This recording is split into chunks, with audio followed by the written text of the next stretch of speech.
Thank you all for being here. The live again a bit later. Those unforeseen circumstances, but okay, doesn't matter. I'm here. You're here too. So I should have started at 9:05, but now I started at 9:40. But okay, I'm glad you're here. Possibly Chino, Danielle, Marky McAfee, Mark McAfee, Joanna, July 9, Suzanne, and Blessed Cetus. Oh, Kwai's there in the building too, because I'm making this video on behalf of Kwa. I mean, it's live stream. But in any case, in this live stream, I want to talk about economic boosts. How to bring an economic boost to whatever you're doing. Also, the rights here also, Kwai's here, praise the Lord, the mentor is here. Now, what I want to do now is explain the difference between finance and economics. What is the difference between economics and finance?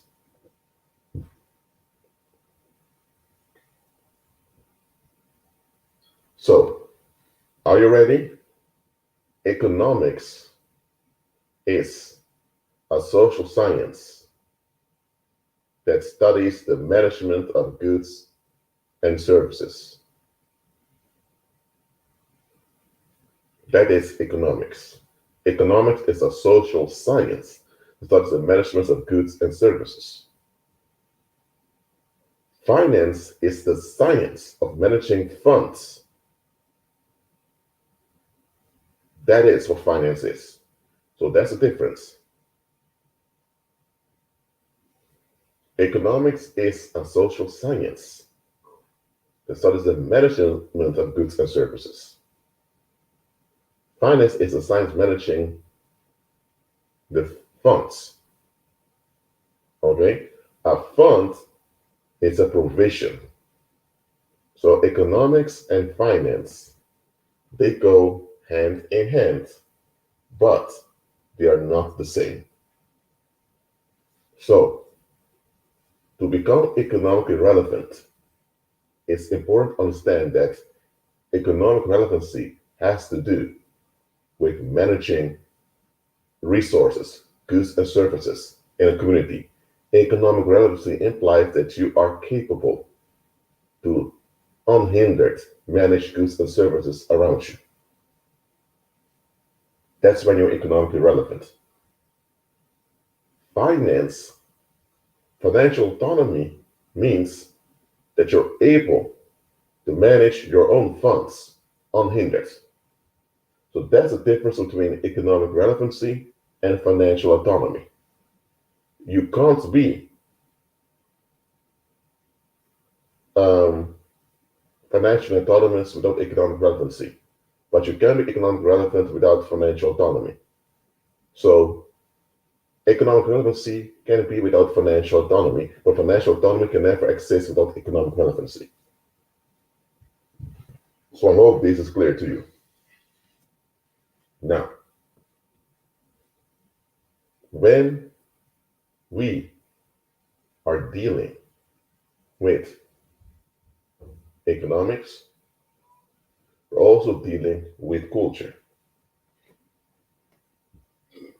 It's very important. Culture and economics go hand in hand. A lot of people don't realize this. Why is it that they don't realize that economics and culture go hand in hand? The reason is very simple. Because culture is the context that determines when something is economically relevant. So cultural relevance and economic relevance, they go hand in hand. Once you have cultural relevance, economic relevance is easily achieved. But once you're economically relevant, you can maintain your own cultural relevancy. So one good thing to do when you want to start your own business, when you want to start your own enterprise, is to generate cultural relevancy. That's a very important thing.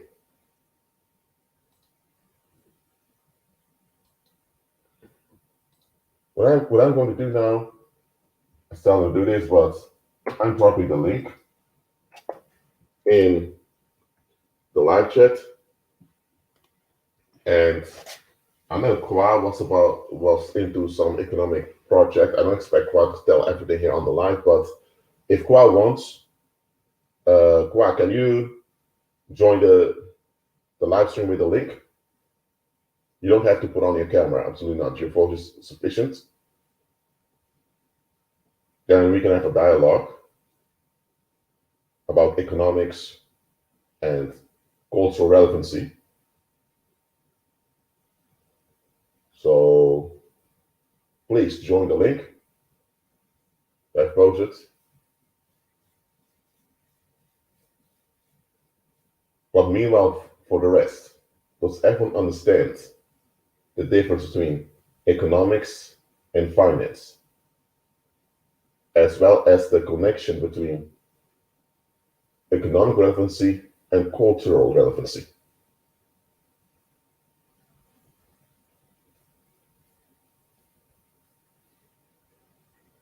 Mhm.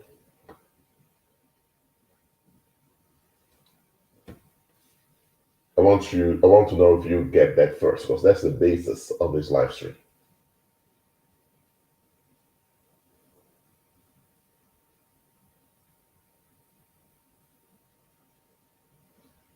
Mm. Okay, Kwa, can you hear me? Kwa, I don't hear anything from you, so check if your sound is working, please.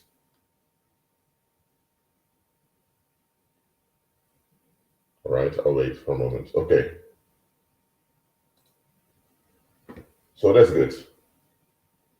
Kwa, please join again and check whether your sound is working. You can check it out yourself first. I'll let you back on.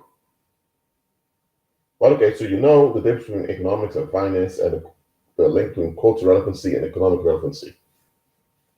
This is the key that those multinational corporations know, and it's the key they're using. Kwa, when you join, please give consent to your browser to the mic, please. So the key is to enforce. Yes, it's enforce. It's enforce cultural relevancy. You have to be culturally relevant to the community. And cultural relevancy is not something you ask for. It's not something people consent to. Consent does not apply to cultural relevancy. And that is one key that a lot of people are upset about. Because we were raised with democratic thinking, which means that the public has to consent to when something is changing or happening in the community. But here's the thing, cultural relevancy is not something you beg for or you ask permission for. Cultural relevancy is something you enforce. Quiet. Can you speak, please, so I can hear you?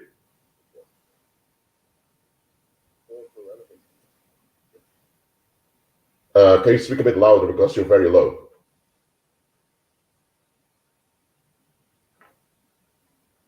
Hello?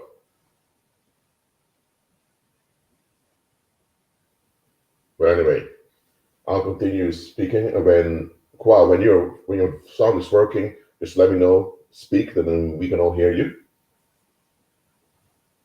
So, cultural relevancy, you force it, and that's where a lot of believers go south, because a lot of believers were told by pagan church is that we should never force things on other people, because that is rude, that's very hurtful, that's very disrespectful. That's what we were told.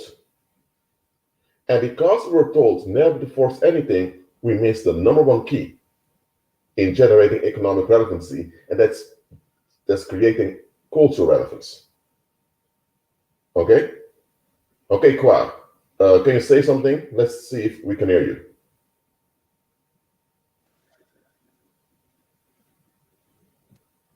Come close to the mic, please.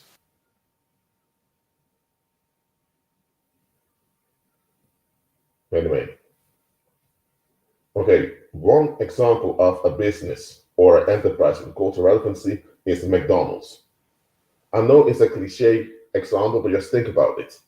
McDonald's has cultural relevance that it has generated over the time. And this cultural relevance of McDonald's makes it easy for them to remain in function.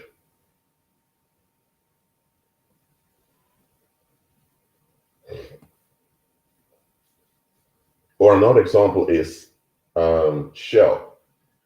Shell used to be a Dutch corporation owned by the Royal House of the Netherlands, the House of Orange.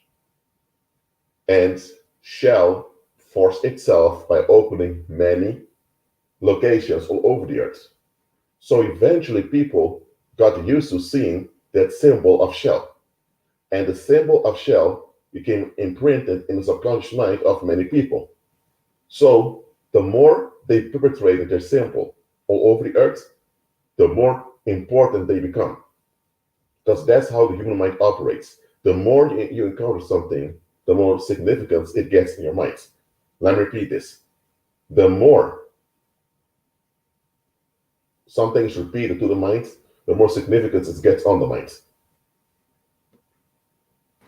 Hello? Oh yeah, finally, praise the Lord. We can hear you. Yeah, I was struggling with the mic setup. Okay. Can all of you hear Kwa? Please let me know swiftly in live chat, please. I can hear him perfectly, but just wait 1 minute till everyone answers. Can you all hear Kwa? Hello, hello, hello. Testing, testing. Okay. If I just get just one yes, that's sufficient for us to continue. Okay. You people can hear. Just speak loud into the mic, please. Okay. So Kwa, you messaged me, asked me to talk about economics, and that's why I'm doing this live stream. And about you, don't tell all your business plan online, absolutely not, but give us a small idea of what type of enterprise you intend to generate.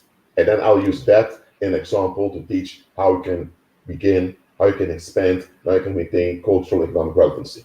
So please begin.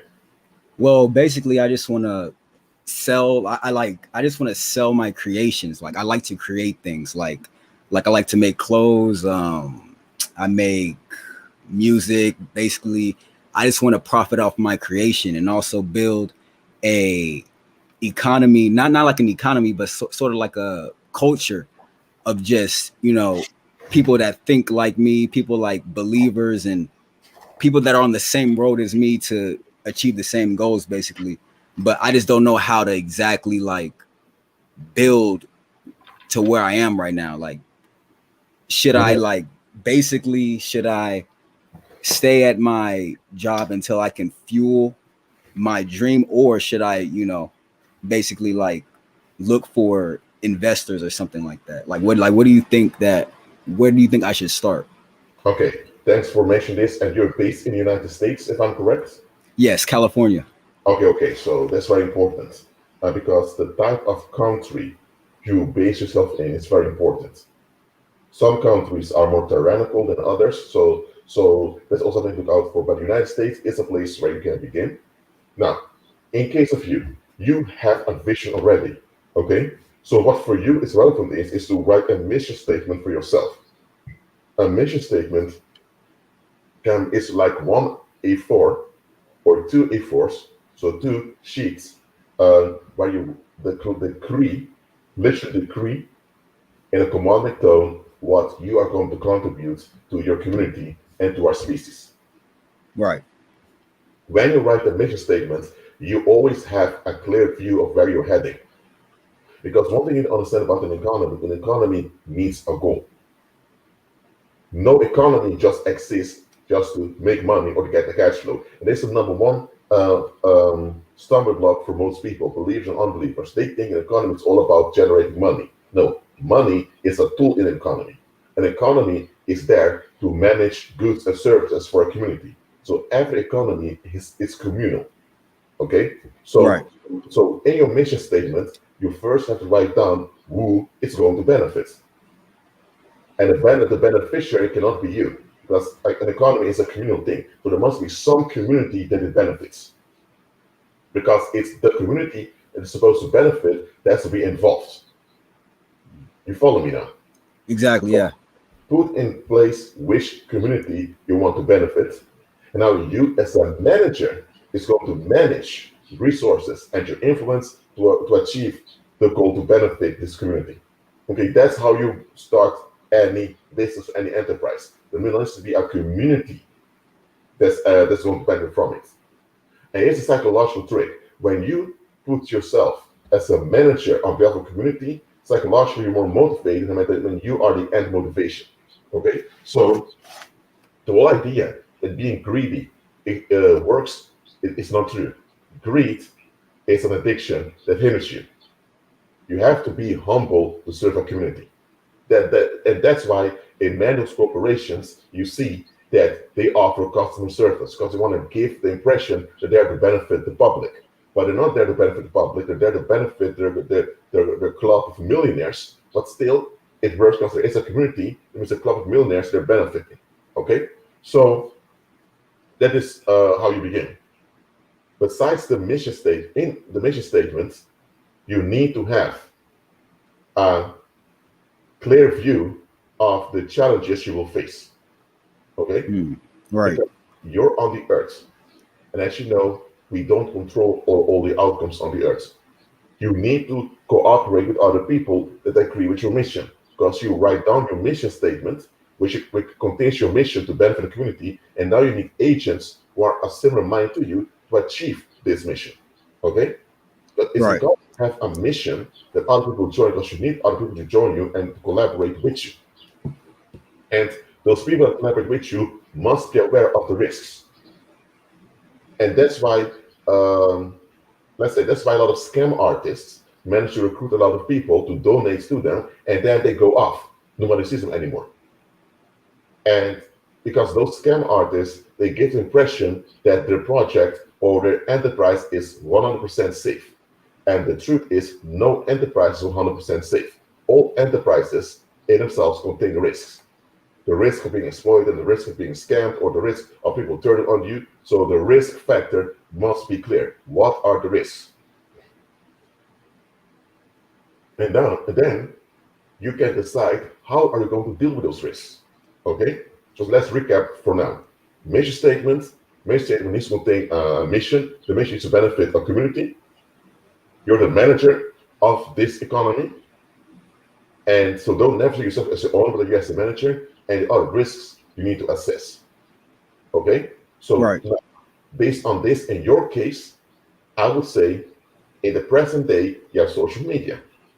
So start to perpetrate yourself through social media first.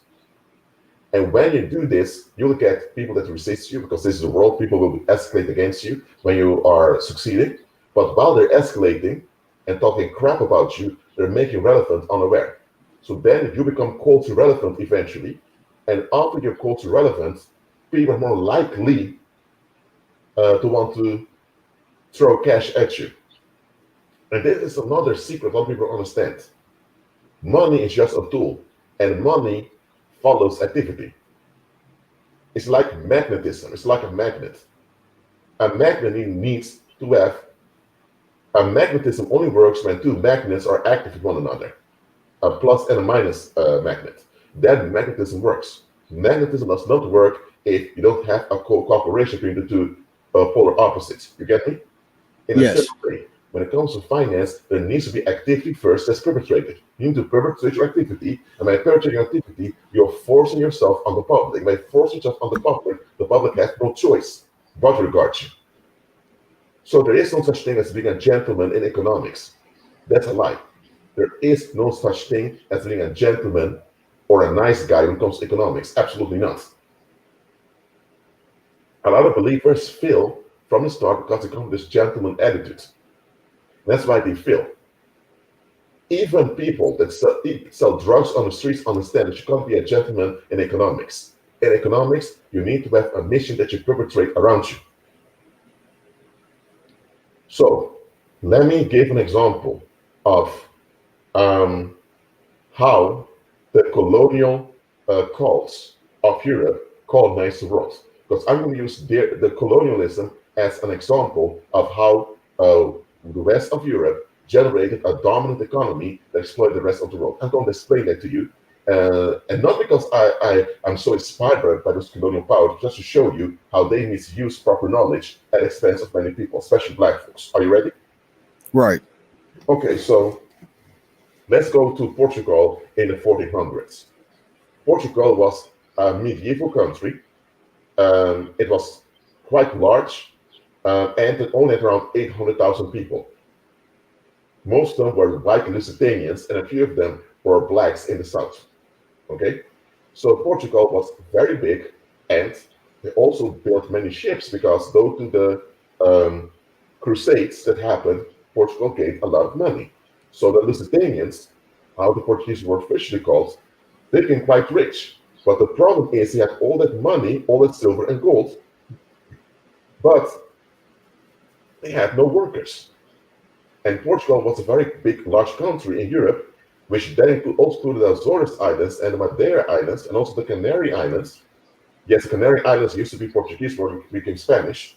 So in this empire, they needed to have workers.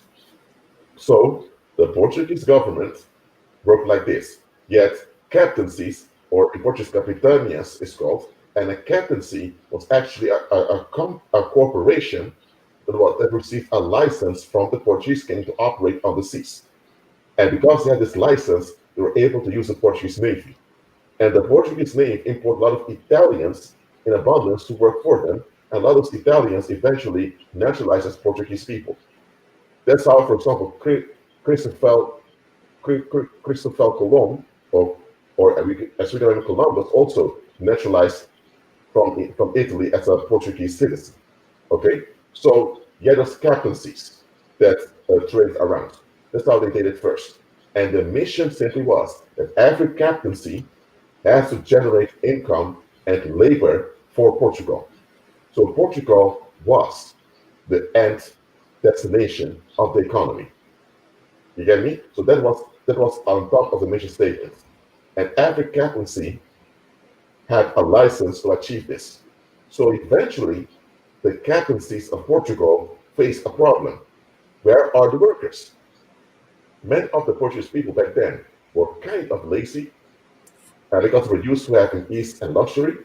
So to get more people from Italy was a risk because they were afraid of Portugal being annexed or if riots would begin because they didn't even have enough military to maintain the country. So they thought we need to get free and cheap labor. Now, they could have imported slaves from the Rhine region or from Russia. That was possible, but those slaves, white slaves, were not, it would cost a lot of money to import all the slaves. And if they import a lot of slaves to Portugal, those slaves could easily escape and masquerade under the population. And it would also cause the Germanic kingdoms and the Russians realize, Portugal imports a lot of white people. So what's going on in Portugal? Why do they need so many slaves? So to secure this, the Prince Henrique, which is called the Navigator, or in classical Portuguese is El Navigante, he sailed to West Africa, to the kingdom of Yahavida, or you say in English, kingdom of Judah. That's why you have the Yahavida slave coast, or the Wida, it was called the Wida slave coast in history books. It was Yahavida. Yahavida is how you say Judah in Hebrew dialect. You get me? So Right. Prince Henry sailed to the kingdom of Judah, and in 1444, and he went on an arrangement with one of the kings of Yahavida, to open a slave dungeon over there, and he was allowed to kidnap a certain amount of black people to bring them to Portugal. Now, that's how the transatlantic slave trade began. But the Portuguese, as I mentioned before, were very tiny people, so the slave trade they began, it boosted what they were doing. But because the black slaves became the majority, they escaped from the plantations, and all this became a big failure. And this went on till Columbus sailed to to the West Indies on behalf of Spain. A union just came into existence, and even then, the Spanish copied the same style as the Portuguese, but the Spanish went further that they actually established countries across the ocean.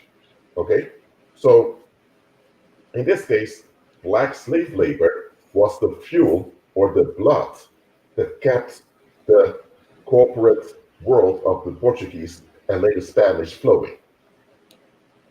And the sad thing was that the black slave labor became the main thing they depended on. Because they're all Spanish Portuguese people who were not willing to contribute. So in this case, you had the corporations of Portugal and of the Spanish.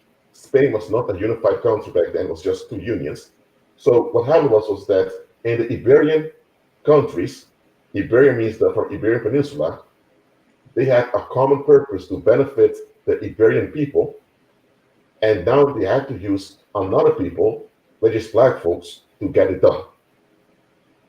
For a little while, they were taking advantage of the Amerindians from the Americas, but there was protest against this very quickly from the Catholic Church, and the Catholic Church decided, you know what?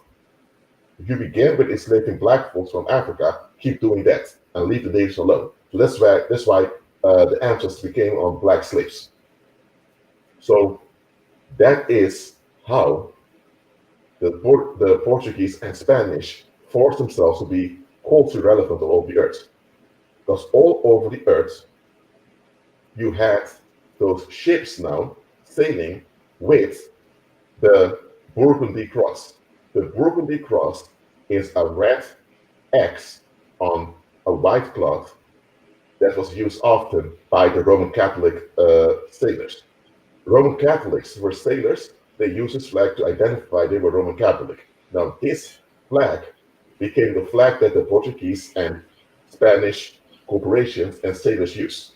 It was not any national symbol, but just a common Catholic symbol. So that Catholic symbol of the Burgundy cross became the cultural symbol that they perpetrated all over the earth.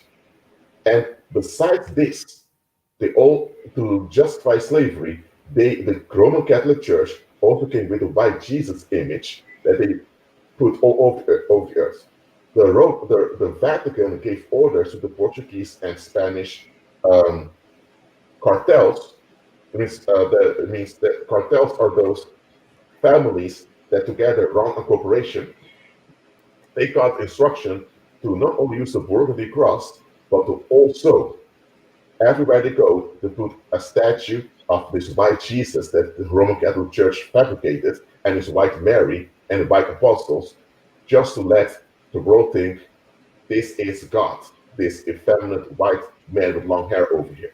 And by using that image of this white Jesus, eventually all over the earth, in America as well as in many African places, people became brainwashed into thinking that those Portuguese and Spanish people, not only are their languages similar to one another, because original Castilian Spanish and Portuguese are quite similar, not only are their languages similar, they also serve the same God, and this God they're serving, who's also the Savior, looks just like them. So they perpetuate this image of whiteness all over the earth, and because the people got used to them coming around. Because the Portuguese only had small towns here and there. They didn't have actual countries. The Spanish, because Spain was not a unified country, but a collection of two unions, they established new countries in the Americas and later the Philippines. You get me? And because included the already existing colonies of the Amerindians, and they used black slave labor to boost the inclusion of those economies. That's why they succeeded so quickly. The Portuguese, at the other hand, they crashed eventually in the 1570s, not only because one of their kings went missing during a war in Morocco, but also because they only had small towns here and there. Rio de Janeiro, São Paulo, and you have also had various other towns in Africa and in India and in Southeast Asia. They only had small towns, and they didn't have a proper infrastructure to communicate with one another, which is quite difficult. The Spanish, at least, built countries, they built roads, and all of that so that you can and communicate much easier. So that's why the Portuguese Empire failed, and eventually Spain took it over.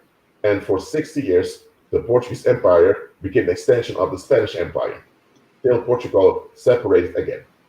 You get me? So Right. what I'm showing you here is that the colonial era began with a mission statement to benefit Portugal. Okay? And everyone that went overseas had this common agreement in mind. And it's based on this that they use psychological trickery to make themselves relevant. So, this white Jesus image came out the same year. It was developed in the same time that Prince Henrique of Portugal, he was not the crown prince, but just one of the prince of Portugal, went to West Africa on behalf of his father to establish a slave dungeon. Okay? Because back then the Portuguese knew West Africans are quite rich, and several, I believe like a century before, yet Mansa Musa, which was the wealthiest man that ever lived, also expanding West Africa. So everyone back then knew the West of Africa, where those Negroes lived, is the richest place there is. And it's quite stable because they're not bothering anyone on the earth. And Prince Henrique and the Portuguese nobles from Lisbon, they used the love of money of those Judean kings in West Africa to trick them into tolerating kidnappings. You get me? Right. So that is a part of the transatlantic slave trade that a lot of blacks don't process. There were coonish kings so in love with money that they didn't consider the lives of their own people. Now, that doesn't justify what Portuguese and Spanish did, absolutely not, but they took advantage of the evil that was already there. You get me? Right. So that's how they perpetrated themselves. They made themselves culturally relevant by putting their Burgundy cross out there all the time. And by the way, I'm going to share a screen now from Google to show you what the Burgundy cross looks like, because I love to do that now. And by the way, Burgundy refers to a place in France. Okay, by the way, I'm going to show it right now. And by the way, the state of Florida is the Burgundy cross also. So now you know it. Hold on, let me share my screen with you. By the way, can you follow it till now, Kwa? Can you say that one more time? Can you follow it? Hold on. What I mean is, can you follow what I've been teaching till now about? Oh yeah. Okay. Yeah. Also about that, like my entire family is from West Africa, and I've never, and like when you tell them stuff about this, they really don't know the history. So hearing this is like shocking. Like I didn't know it was that deep. Yes. I didn't know it was that deep. What you also need to know is that the transatlantic slave trade was quite sporadic in the beginning, because Portugal didn't have much people. Okay. Right. So that's why when they deported people to South America at the Surinamese River, well, first of all, there's a Burgundy cross that you see over here, and if you look at, for example, the state of Florida. Okay, let me hold on. State of Florida. You can see that the state of Florida uses a Burgundy cross in the background. You see that over here? Right. Okay, so the and there's Burgundy and Burgundy. Oh no, no, not this thing over here. Burgundy is a region in France that you can see over here. I'm showing you all of this so you can understand the history behind it. Because the Burgundy bishops were quite economically active in Europe. That's why Burgundy is also a place where there's a lot of wine coming from. So Burgundy is this place over here. You get me? Right. So, and let me zoom in out the map. So you can see this is Portugal. This was Lisbon. And the Yahawida was over here. But then Yes, got it. And here's Yes. where, Yeah. and hold on. Yeah, that's where my mom's from, Ghana, Accra, right there. Okay, so in English called Henry the Navigator. In Portuguese, when it was Henry el Navegante. So here's him. This guy over here. He was the one that enforced the transatlantic slave trade because his job was to navigate the earth to find ways for the Portuguese to continue. Because his father, Jean, which is this guy over here, he established a new dynasty in Portugal, but he lacked legitimacy. So Jean here needed to have some legitimacy in order to govern. And one of his sons, this man, realized, you know what?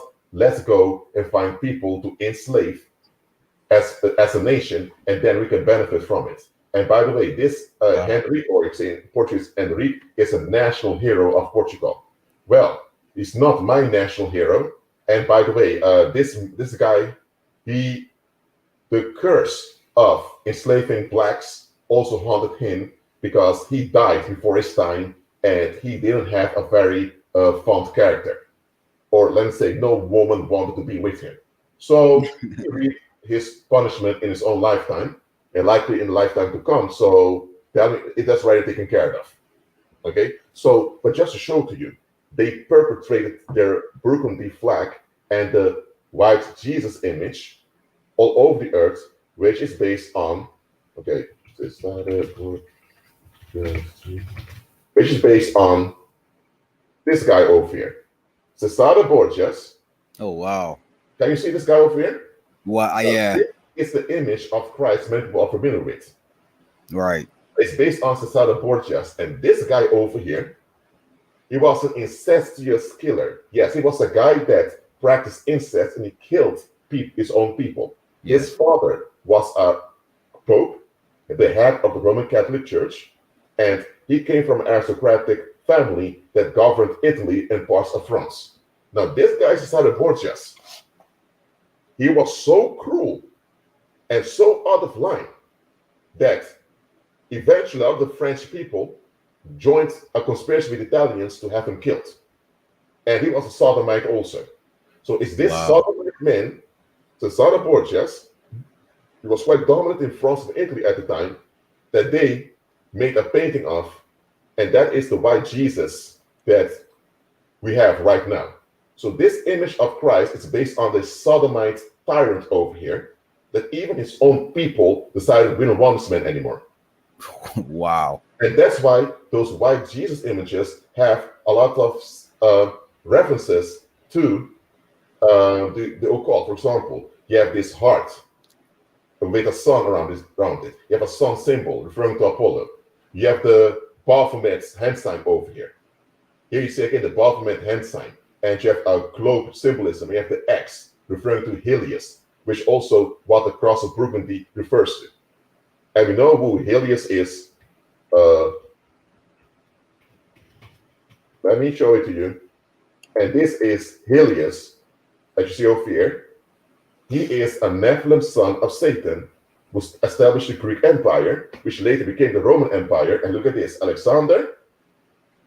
I don't call him the Great, that title, because he's not great to me. He's not even a human being.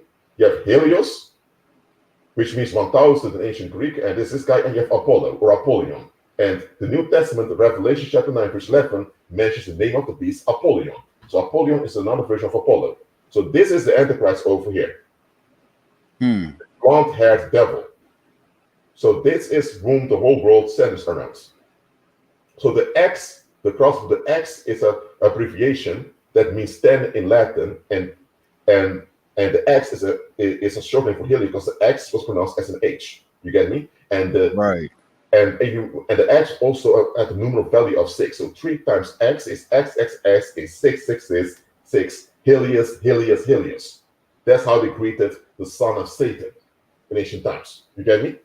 Right. And this guy is also the Statue of Liberty that you see out there. You get me? So this is the God that the world is worshiping. This sodomite pedophile over here hates women. That's why the Bible says that the beast will not consider the desire of women because he hates females, just like the paranormal does. So this Nephilim, he's not a fallen angel. This Nephilim breed, bred by Satan, he's the one governing the paranormal. He's the beast from. So is this where they get their beauty standard from? The Greek like the Greek culture? Is that where they get their beauty standard from in like the Western culture? Because there's one thing you to understand. Remember this image, not because it's a good image to remember, but this is the enemy of mankind, literally. This guy over here. Right. Okay, so I go to the Greek Empire, so let me show it to you. The Greek Empire, so let me look for a good image. Okay, let me show you it over here. Can you see it? Right, yeah.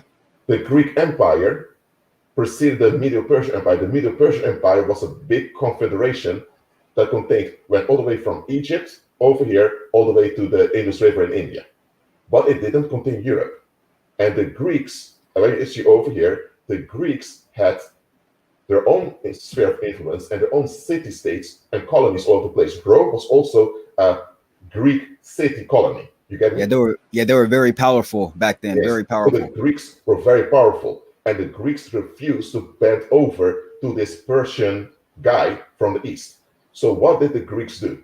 Okay, under Alexander, which was 16 years old, they unified and they established a Greek nation, unifying Macedonia and Greece together. So by doing that, they got a whole maritime force, and then Alexander, whom we know as Helios or Apollo, took over Egypt. He became the Pharaoh of Egypt. So the Pharaoh back then, the Black Dynasty, because all of this was Africa.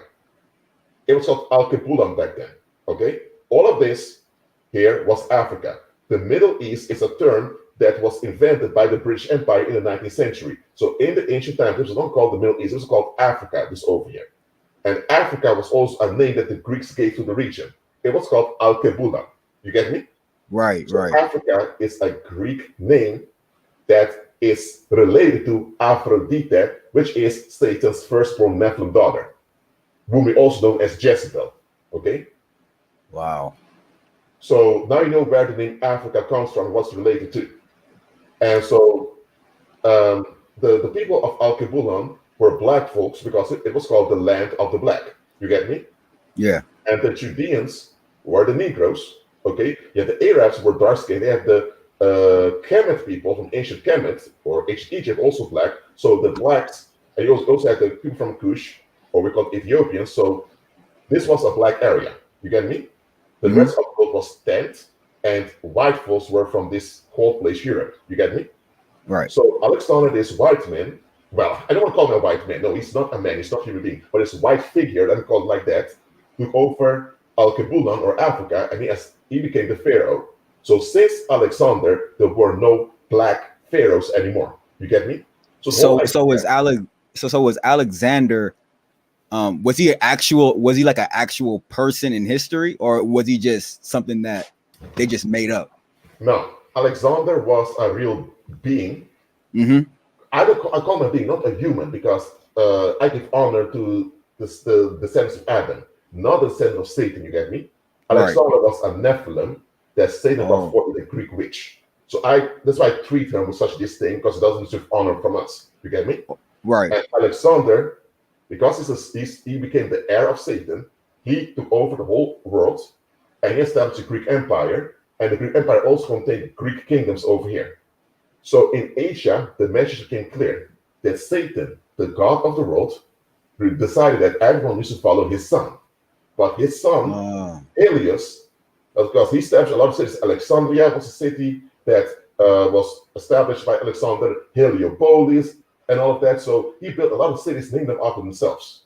Okay, and he made Babylon the capital of the world again, but his body passed away, so he couldn't complete his government. So 4 human generals of Alexander took over. You get me? Right. So their mission now was to unify the world in Greek culture. And the Greek culture was the sodomite pedophile culture of the ancient Greek elite. So they forced that all over the place, putting Greek statues of old men sleeping with little boys, all of that. They put that pedophilia all over the place. And, well, slowly the world got used to it. You get me? So they put maintenance of cultural relevance. You understand me?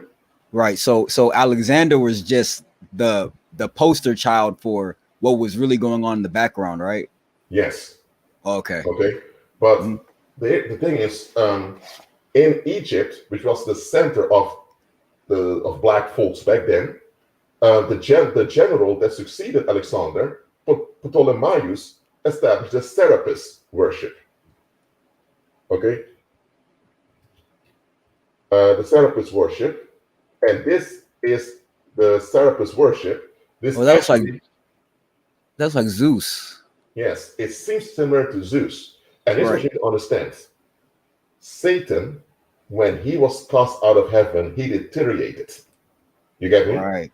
He became old looking. So Satan wanted old white men that looked like him to be at the top. And this Serapis general also became an old white man eventually, and he let his beard and hair grow to look like how Satan looks in his fallen state. You get me? Wow. Okay. So the Serapis worship was trying to introduce this. It's actually the beginning of this whiteness myth, which is to make Satan relevant. Satan wanted his image and image of his Nephilim son to become the dominant image in the world, and that had become the beauty standard for men. So this is like the main look for a man, so-called, in the Western culture. Yes. Okay. Serapis worship was the beginning of it, and once the Serapis worship became popular amongst the black Egyptians, it spread over to the rest of the world, because Egypt was quite rich back then. But the only people that really resisted this were the Judeans. They were only calling people that, no. We're not going to bow down to this weird creature over here. And slowly, from Serapis, because this is actually the look of that general, it became into open worship of Zeus, or as they call him, Jupiter. And this is how Satan looks like now after centuries of deteriorating. You get me? Right. So this image that you have of this angry God with lightning ready to kill people because he's angry, that's Satan. So this image of God being this old man ready to smack you around and torture you with hellfire, that's an image that comes from Satan. This is him. Another statue of how Satan looks like in his fallen state. You see it over here? Wow. So slowly Satan made himself the image of the world. But back then, there were not many human beings that looked similar to him. You get me? Because white Europeans were a very tiny minority. Okay, so he couldn't perpetrate this image fully, but he made it a standard in the world during the Roman Empire, because the Roman Empire was the Greek Empire that continued. You get me? Right. So that's how they made Satan culturally relevant. You get me? And in order to boost this, they used sexual violence in the form of crucifixion. Okay? The crucifixion, as you see here, let me show it to you. This is an X right over here. The plus is an X. You get me? And the X, as mentioned before, refers to Helios or Apollon. How you call Alexander. So 3 times X on a hill is XXX or 666. You get me?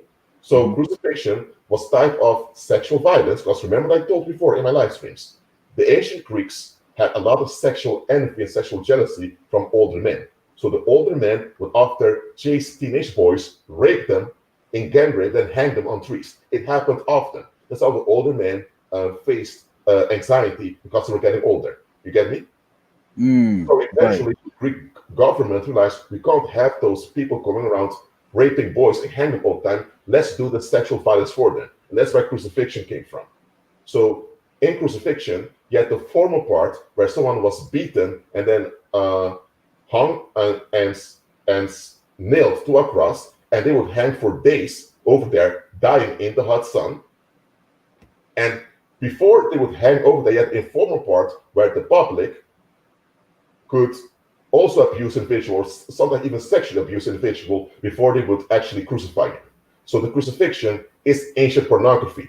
It's using male sex trauma to put a spell on the masses. That's what crucifixion is. And it comes from the ancient Greeks.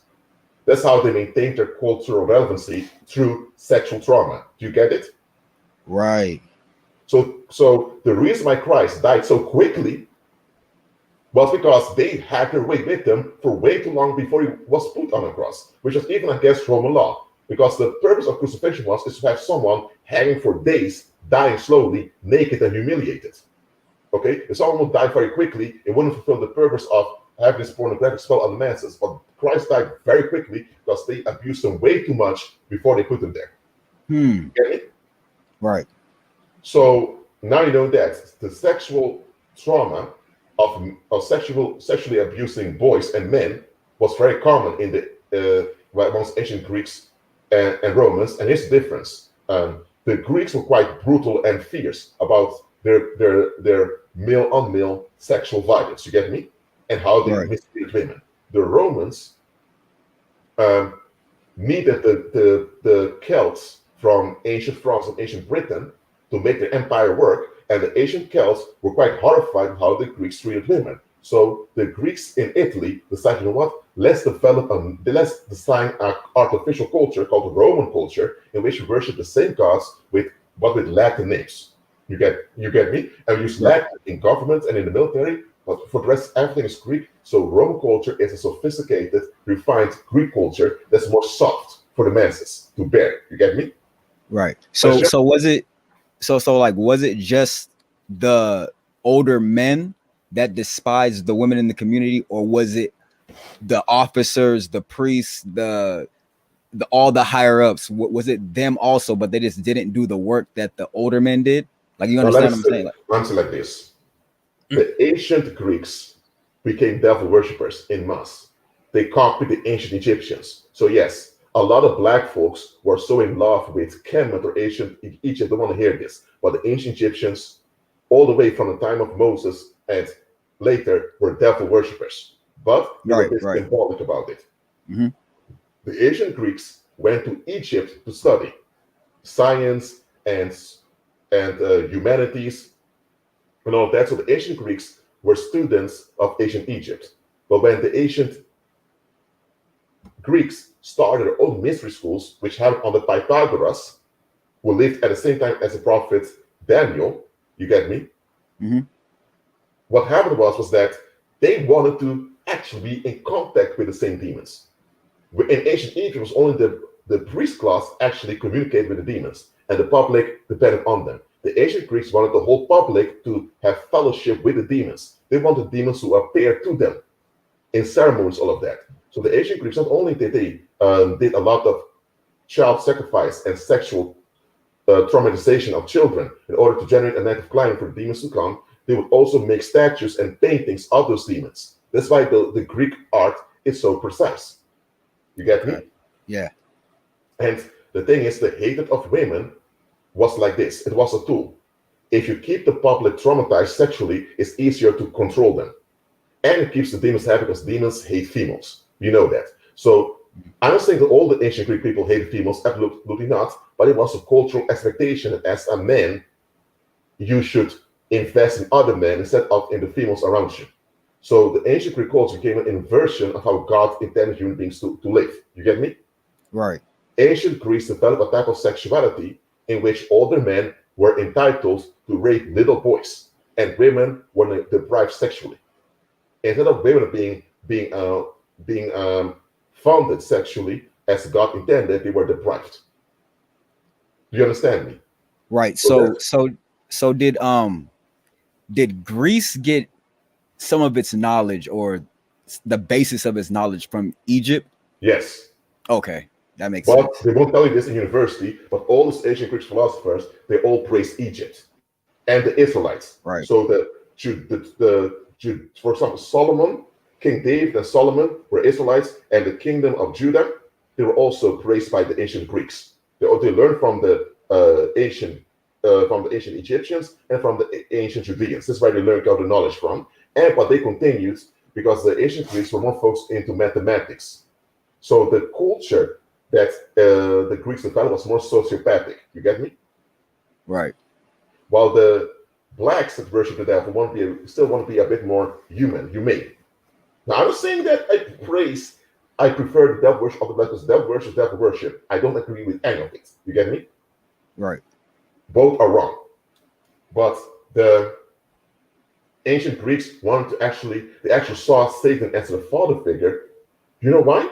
Because at the time, how the world was composed of, ancient white Europeans were a very tiny minority. They didn't even matter economically worldwide. And the ancient Greeks were the first of the white folks who were actually economically dominant, and they achieved this through paranormal aid. And then realized that the head of the paranormal looked similar to their old men. You get me? And realized, whoa, some of those other gods we worship also look like us. So so they began to see themselves in Satan, or whom they call Zeus. So Zeus became like their daddy. You get me?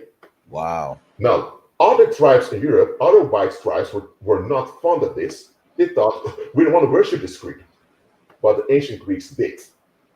And they perpetrated the image of Satan and of Satan's Nephilim children throughout the earth. And that's how they made the ancient Greek culture relevant, and soon the economic relevance followed. And they kept the cultural and economic relevance alive to trauma. Okay, that's what they did. So the crucifixions, the female anxiety, all that stuff fueled the paranormal to keep Yes, the money to keep the money in circulation. yes, and Okay. that's how the ancient Greeks did it. Wow. So Wow. now you realize that what they were also doing is they were importing a lot of young white boys from Germania, ancient Germany. Why?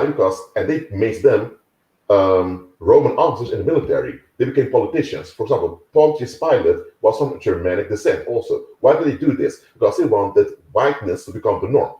But how are you going to make whiteness the norm in a world where over 95% of the people is melanated? Less than 5% of the human population was white, was recessive. You get me? So how are you going to achieve that? You cannot. So white supremacy remained on a symbolic level back then. It couldn't actually become a racial thing because there were not enough whites to perpetrate it, and many of the whites that were alive were not willing to comply because A, the Greeks and Romans abused each other, especially white people. The way they treated the ancient Germanic people was horrible. You get me? So why would Right. those uh, ancient white folks comply with this white supremacy if they're the ones who made people being abused and exploited? You get me? So white supremacy was never consistent because when Roman culture was developed, the Greeks in Italy began to shit down on their motherland Greece. You get me? So white supremacy has always been a divided mess. You get me? Right. But this image of whiteness became the cultural relevant image that people clung onto, and you even had people that moved to Italy and began to have sex with white slaves from what's eastern of Europe, just in order to whiten their offspring. And that's how there were Edomites. The Edomites were a broader nation of the Israelites. Yet the Edomites, many of them moved to Italy, and they had sex with a lot of white female slaves. They did it for several generations, and they whitened themselves out after a few generations. And then they moved to the Bosporus kingdom, which was today we call the island of Crimea in Ukraine. And that's how the Khazarians came into being. And the Khazarians later became this powerful kingdom that adopted the Hebrew language. And later they moved into Europe and came the Ashkenazi Jews. You understand me? So those white Jews are descendants of whitened Edomites. You get what I'm saying? Right. So they have no direct link with the land of Canaan or what they call Palestine. You understand me? So basically, they're trying to make their own culture out of nothing. Basically, Yes. they're just going as they go. Yeah, and that's why throughout the medieval history, other white people never liked those Ashkenazi Jews because they knew you guys are descendants of whitened Edomites who hated their own skin color. So and now you guys adopted the Hebrew language to pretend that you are from Israelite descent. You're not. So they were imposters, just like even other white folks didn't like them. You get me? Now that doesn't justify scapegoating them, but you get where I'm going with this. You understand me? Mm-hmm. So these Ashkenazi Jews are Khazarians who are descendants of whitened Edomites. That's it. Wow. They are not Judean and not part of any of the other tribes of Israel. You understand me? Wow. So the reason I'm telling you all this history is for you to see how the world perpetrated Satanism as the norm. You get me? Mm-hmm. The thing is, today they can't get away with open brutalizing men like they did with crucifixion. After they crucified our Lord and Savior, they exposed their own collective narcissism that it backfired since then.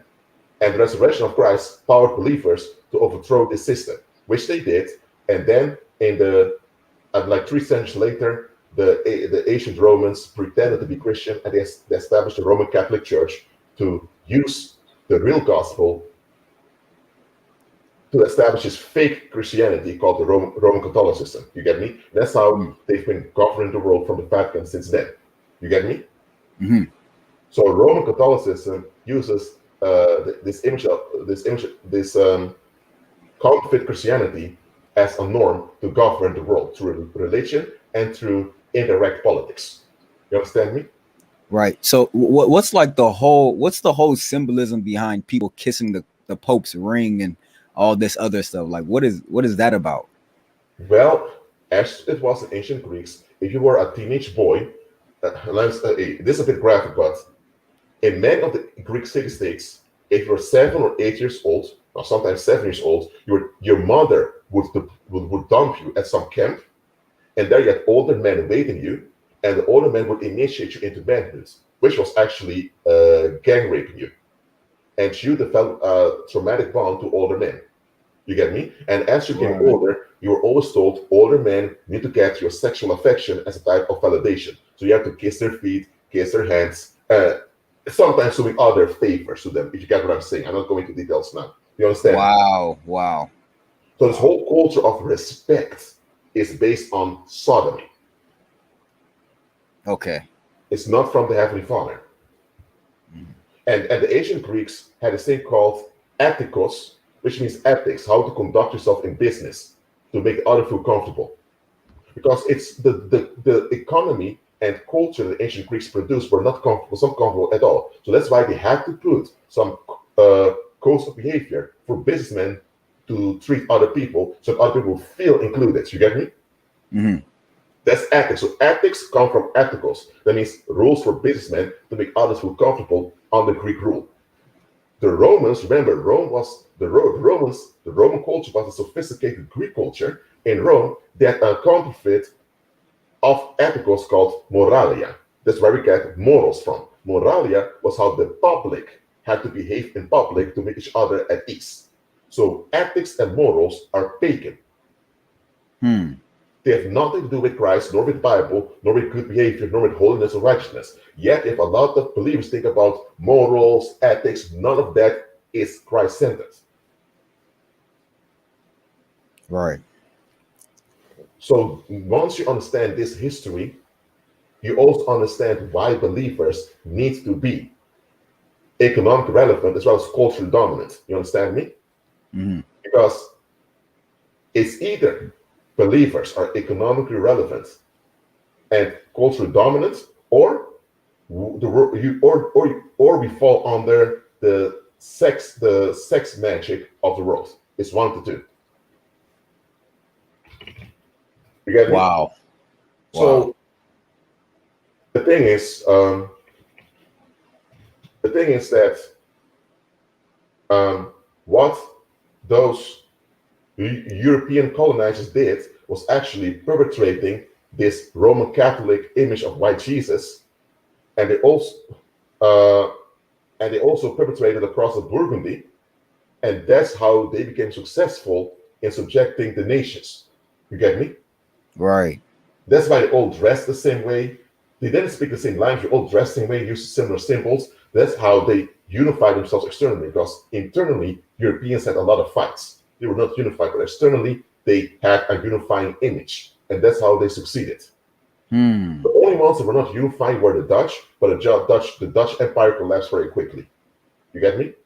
Right. So they use image as an advantage to get Yes. economic relevancy in the world. Yes. Let me say this.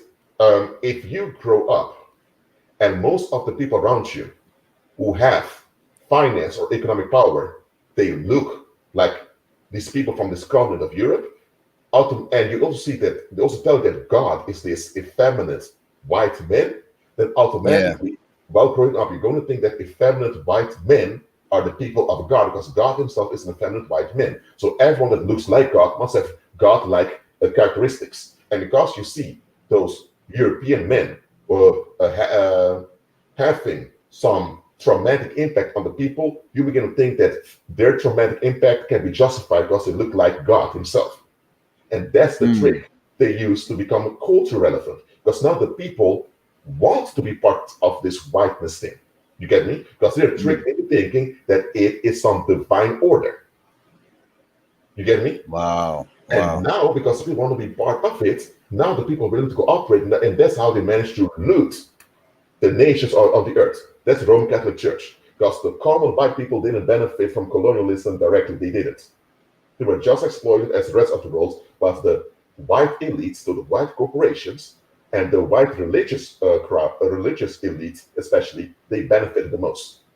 You understand me? Okay. And that's So why yeah. So that is why, even during the colonial era, there were many white believers that revolted against their own white leaders because they were realizing what you're doing to the rest of the world, including us, we're not going to take it. So eventually, amongst white people, you even had people who went on sea attacking slave ships to shut down this tyrannical economy based on slavery and genocide. So it's later in history, under Napoleon, that the white religious elite shut down their own white people by depriving them economically. You get me? So Right. Napoleon was sent by the Vatican to deprive white people of their economic power so that white people would shut up and get along with slavery. But Napoleon didn't succeed in reestablishing slavery, so then they had to continue differently. You understand me? Right. So because they failed in shutting down the Haitian Revolution, now they had to continue in a different way. You understand me? And that's how the liberal era came into being. So liberalism was the result of not being able to shut down the emancipation of black folks out of the chains of slavery. You Wow. understand me? So, and here's the thing: in liberalism, the white religious elites deprive their own white people of their culture and of their economic resources. You get me? So Europeans have been bankrupt since 1815. It's only the white corporations led by the Rothschild dynasty, they're the ones with all the cash. The rest just has to get along with working in a factory or later a 9-to-5 job. You get me? Right. So do you know any history on how the Rothschilds even came into power, like the power that they have now? Like, do you know anything about that, or Okay, does it all just tie in to what you're very saying? briefly. Let me see. Let me just show it very quickly to you. This image is not very complete, but you had the Spanish Empire, as you can understand. You see it on the screen over here? Right. Remember, the Spanish Empire used the cross of Burgundy as identifier, but the cross of Burgundy was not a national symbol because the Spanish Empire wasn't even a nation directly. The Spanish Empire went all the way from Alaska, most of North and South America, including Philippines and many other places. And the Portuguese Empire kind of was subject to the Spanish, okay? And the Spanish Empire eventually had this guy coming on the throne, Carlos. He was an Italian guy that took the throne of the Spanish Empire. You see him over here? It's a very big image. This guy over here, he realized that the Spanish Empire was actually not rotting away, but was actually very deteriorating because the Spanish Empire, including the Portuguese Empire, was based on black slave labor. And the black folks were becoming more and more aware that they were the motor behind it. So a lot of the free black people wanted to have recognition. And this caused a lot of danger for the empire to succeed. So Carlos III, he reformed the whole Spanish Empire, allowing the local kingdoms in the Americas to trade with foreign nations as long as they exported much more than they imported, and as long as they brought revenue to the Spanish treasury. You get me? And this guy even made sure that a lot of the American Indians retained their political autonomy. You get me? Now, this guy is not a hero for black folks. I don't want to make him into that, but he did secure that black folks were able to escape slavery much quicker and become economically relevant. And a lot of people praise this man as a great hero in history. You get me? But here's the thing. After this guy passed away, he had a son called, he was also named Carlos. You know, they use similar names. Let me go on Spain. And this Carlos IV, man, he was quite fearful. He was a fearful man. You get me? You see him over here. His son was quite fearful. Even on the paintings they make of him, he stares with fear into the image. You get me? Right. And under his father, Carlos III, the Jesuits were banned from the Spanish Empire because the Jesuits, they run the Vatican, but they didn't prove themselves significantly. They had to prove themselves to be worthy. That's what Satan wants. You have to prove yourself. Everyone has to prove themselves in the paranormal. So this guy here, under him, there was a lot of crime that emerged in the Spanish Empire, but he was too afraid to do something. He was more like, you know, in his family, it was the wife who had the tone. Here you see his family over here. Here you see Carlos the fourth. Here's his wife. Here are his children. And this was his son, succeeded him, Fernando. And this guy was kind of afraid. He was fleeing all the time. It was his wife that took charge more of the Spanish affairs. And there were times there were even assassination plots on prime ministers of Spain, and the wife was the one that dealt with it, and the husband was just haunting somewhere in the forest. Wow. So during this time, it became clear that the Roman Catholic Church needed a substitute to keep the world in check, because the Spanish Empire, it had a pussy as a king. I don't excuse my line, which is what he really was. And a lot of Spanish people were really annoyed that their leader was such a wimp. That was his wife, a woman that had to look after him. You get me? It was embarrassing. And this Carlos IV allowed a lot of bad stuff to just happen, including criminality to get out of hand. So the Roman Catholic Church now realized, okay, the Spanish Empire may be in crisis very soon. We need to have a substitute economic system. So the Roman Catholic Church appointed treasurers from Germany, because it has to be white folks, because we think white supremacy. They got treasurers from Germany to manage the finances of the Catholic Church and also the income from slavery. Right. So the money they got from slavery and from colonizing the rest of the world, the Roman Catholic Church needed some German families who were Roman Catholic to manage them, and the Rothschild family was the number one of them. Okay? Now, so under this guy, who later became king of the Spanish of Spain, he dealt with a lot of stuff also, but because the Spanish American whites, who were white supremacists, didn't want blacks to be free citizens, they destroyed the whole Spanish Empire, and since then that the Rothschild dynasty continued with their wizard trick. You get me? Mm. So this guy, let me get fair to, this guy over here, he was the last actual practical leader in Europe. You get me? Mm. He was. All the kings after him, when he died in 1833, after he died, the kings in Europe, except the German emperor, they kind of became wimpy. You get what I'm saying? Right. Because it was the Rothschild dynasty that now managed the finances of white people and the rest of the world.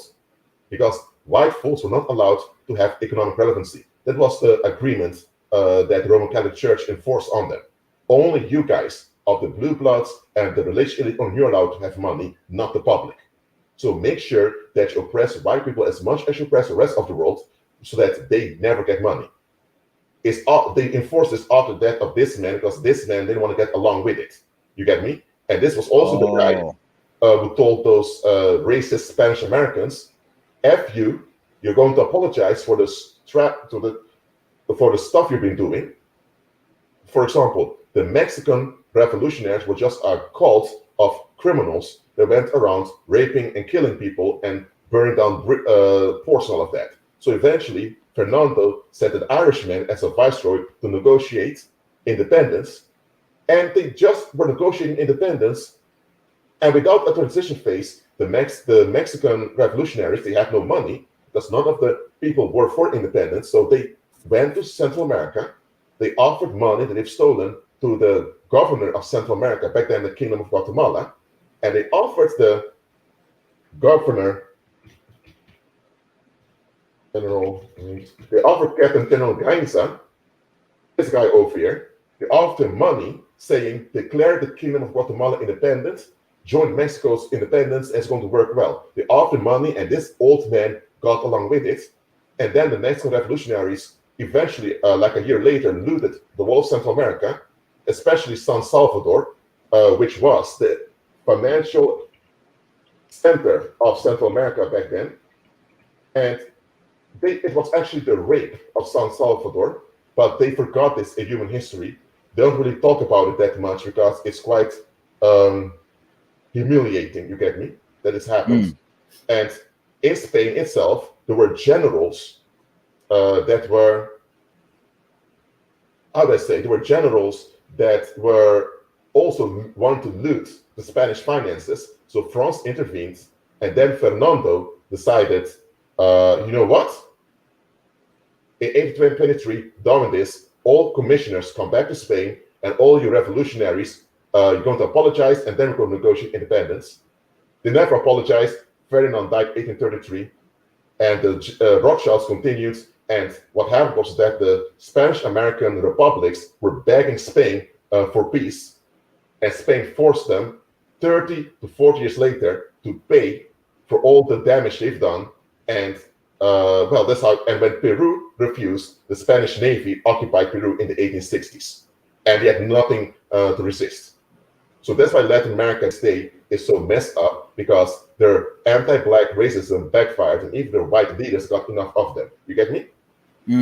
So the economic relevancy of Spanish America declined after independence because, well, the basis of their economy, which was black slave labor, was gone, and they were not willing to reform to include black folks as full Spanish citizens.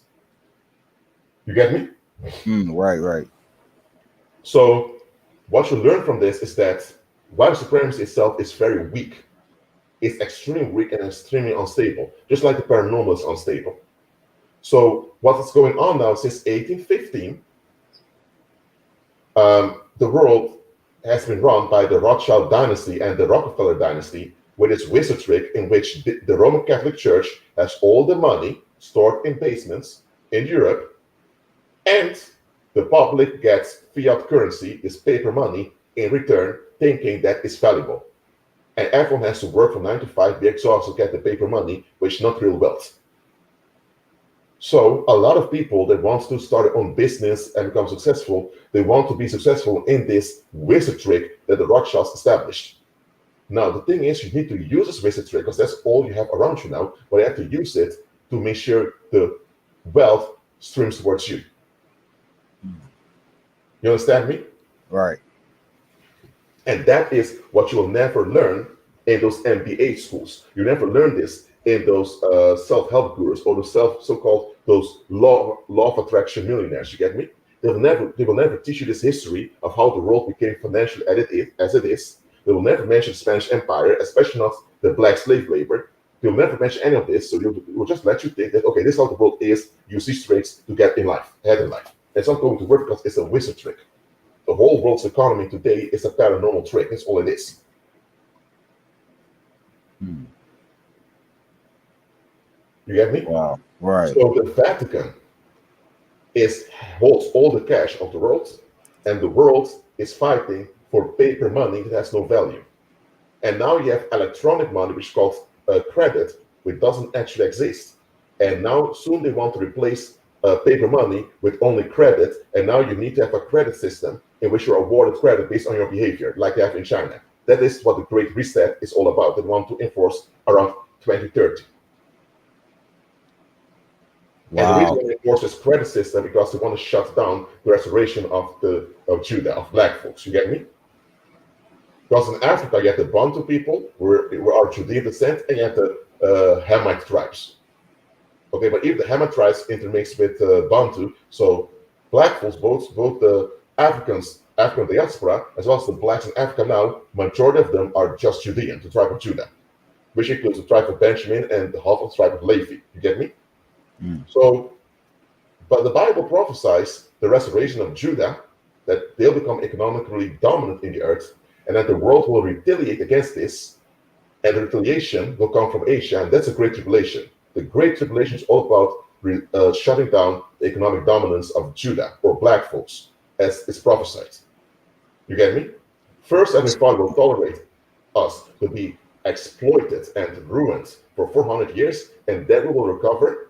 And while we recover, the world will be judged. You get me? And once we are economically restored, and it becomes obvious we are economically restored, the world will they will come with genocidal retaliation like never before. And that will fail because this time it will be black believers in charge, Judean beliefs in charge, together with other beliefs from other ethnicities. And that's why the great tribulation will fail. And then the world ends up killing one another out of narcissistic desperation. Then Christ will return. You get me? So are we in? So what period are we in now? Are we in the middle of the prophecy right now? We are in the phase of restoration of Judah. That's where we are now. Okay. So right now, because the book of Revelation says that the Euphrates has to dry up, and then the kings of the east will come. Now the Euphrates River used to be like a rainforest in ancient times. You get me? Very fertile. Today it's almost desert-like when you go over there in Iraq. And biblical prophecy says the Euphrates will almost dry up, and then the kings of the east will come. And Christ said, salvation is from the Judeans. You get me? Not those Ashkenazi Jews, which are not actual Israelites, but the salvation from the Judeans. Okay? So the Heavenly Father will use the Judeans till the end of time to reach the whole of mankind. You get me? So the Great Tribulation is against the tribe of Judah being dominant as God intended it to be. You get me? And now we see that the Euphrates River is almost like a desert. We know that very soon the Great Tribulation will come, and it will start in Asia. From Asia, there will be retaliation against the restoration of black folks. You get me? Why is it coming from Asia specifically? Like, I understand it's about yeah. Go ahead. The biblical prophecy says it will come from the kings of the east. And when you look at historically, when you look at it,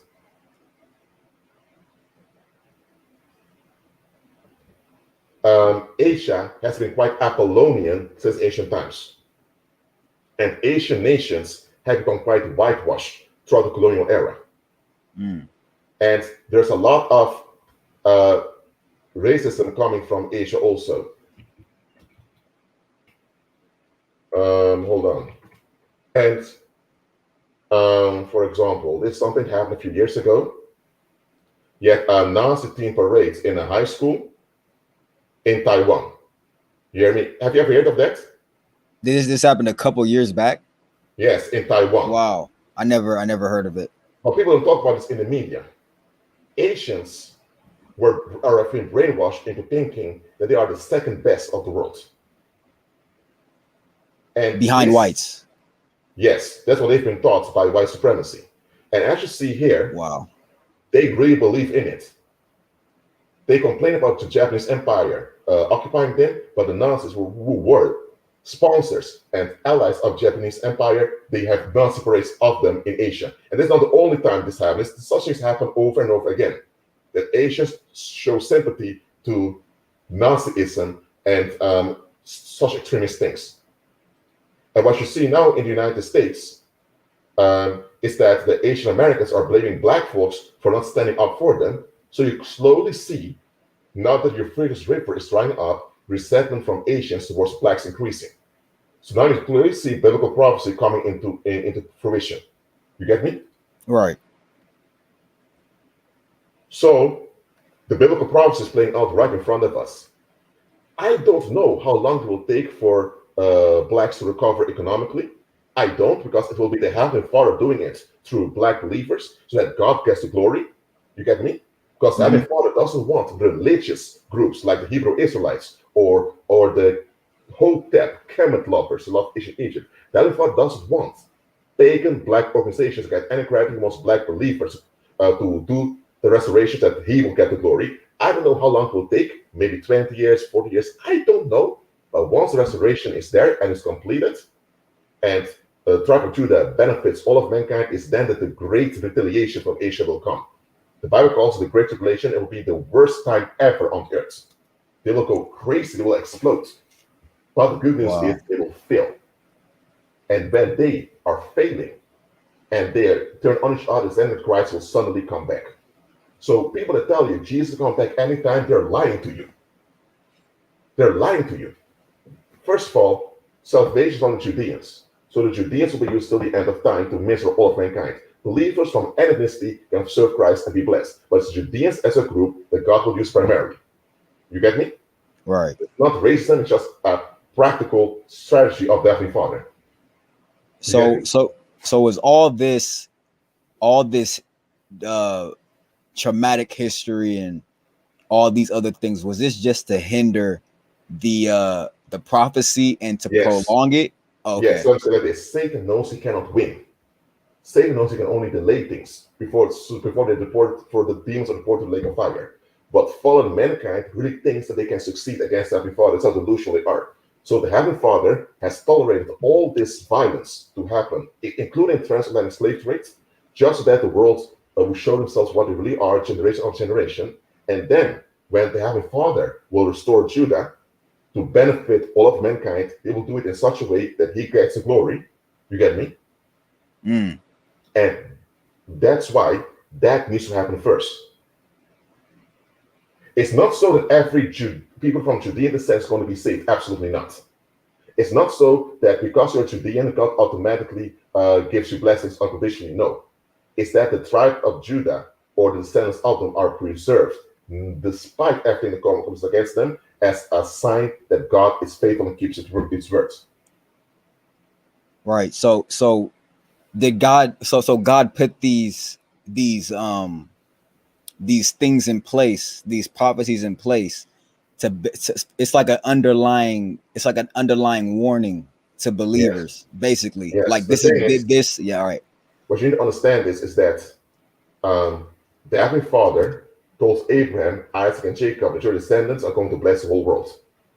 But God didn't tell them the details that from all their descendants, there will be 13 tribes, only one tribe will be chosen, that's Judah, which will suck up the tribe of Benjamin and half the tribe of Levi. God didn't tell them all the details. And he didn't tell them it was from this tribe of Judah that the Messiah would come, and it's from this tribe of Judah that you have those 12 apostles, and that they will bring the gospel, that through the Judean efforts, the whole of the world will be blessed. They didn't get all the details. You get me? Right. So everyone, whether you're white, black, Hispanic, whatever, can be saved and serve Christ. That's not the point.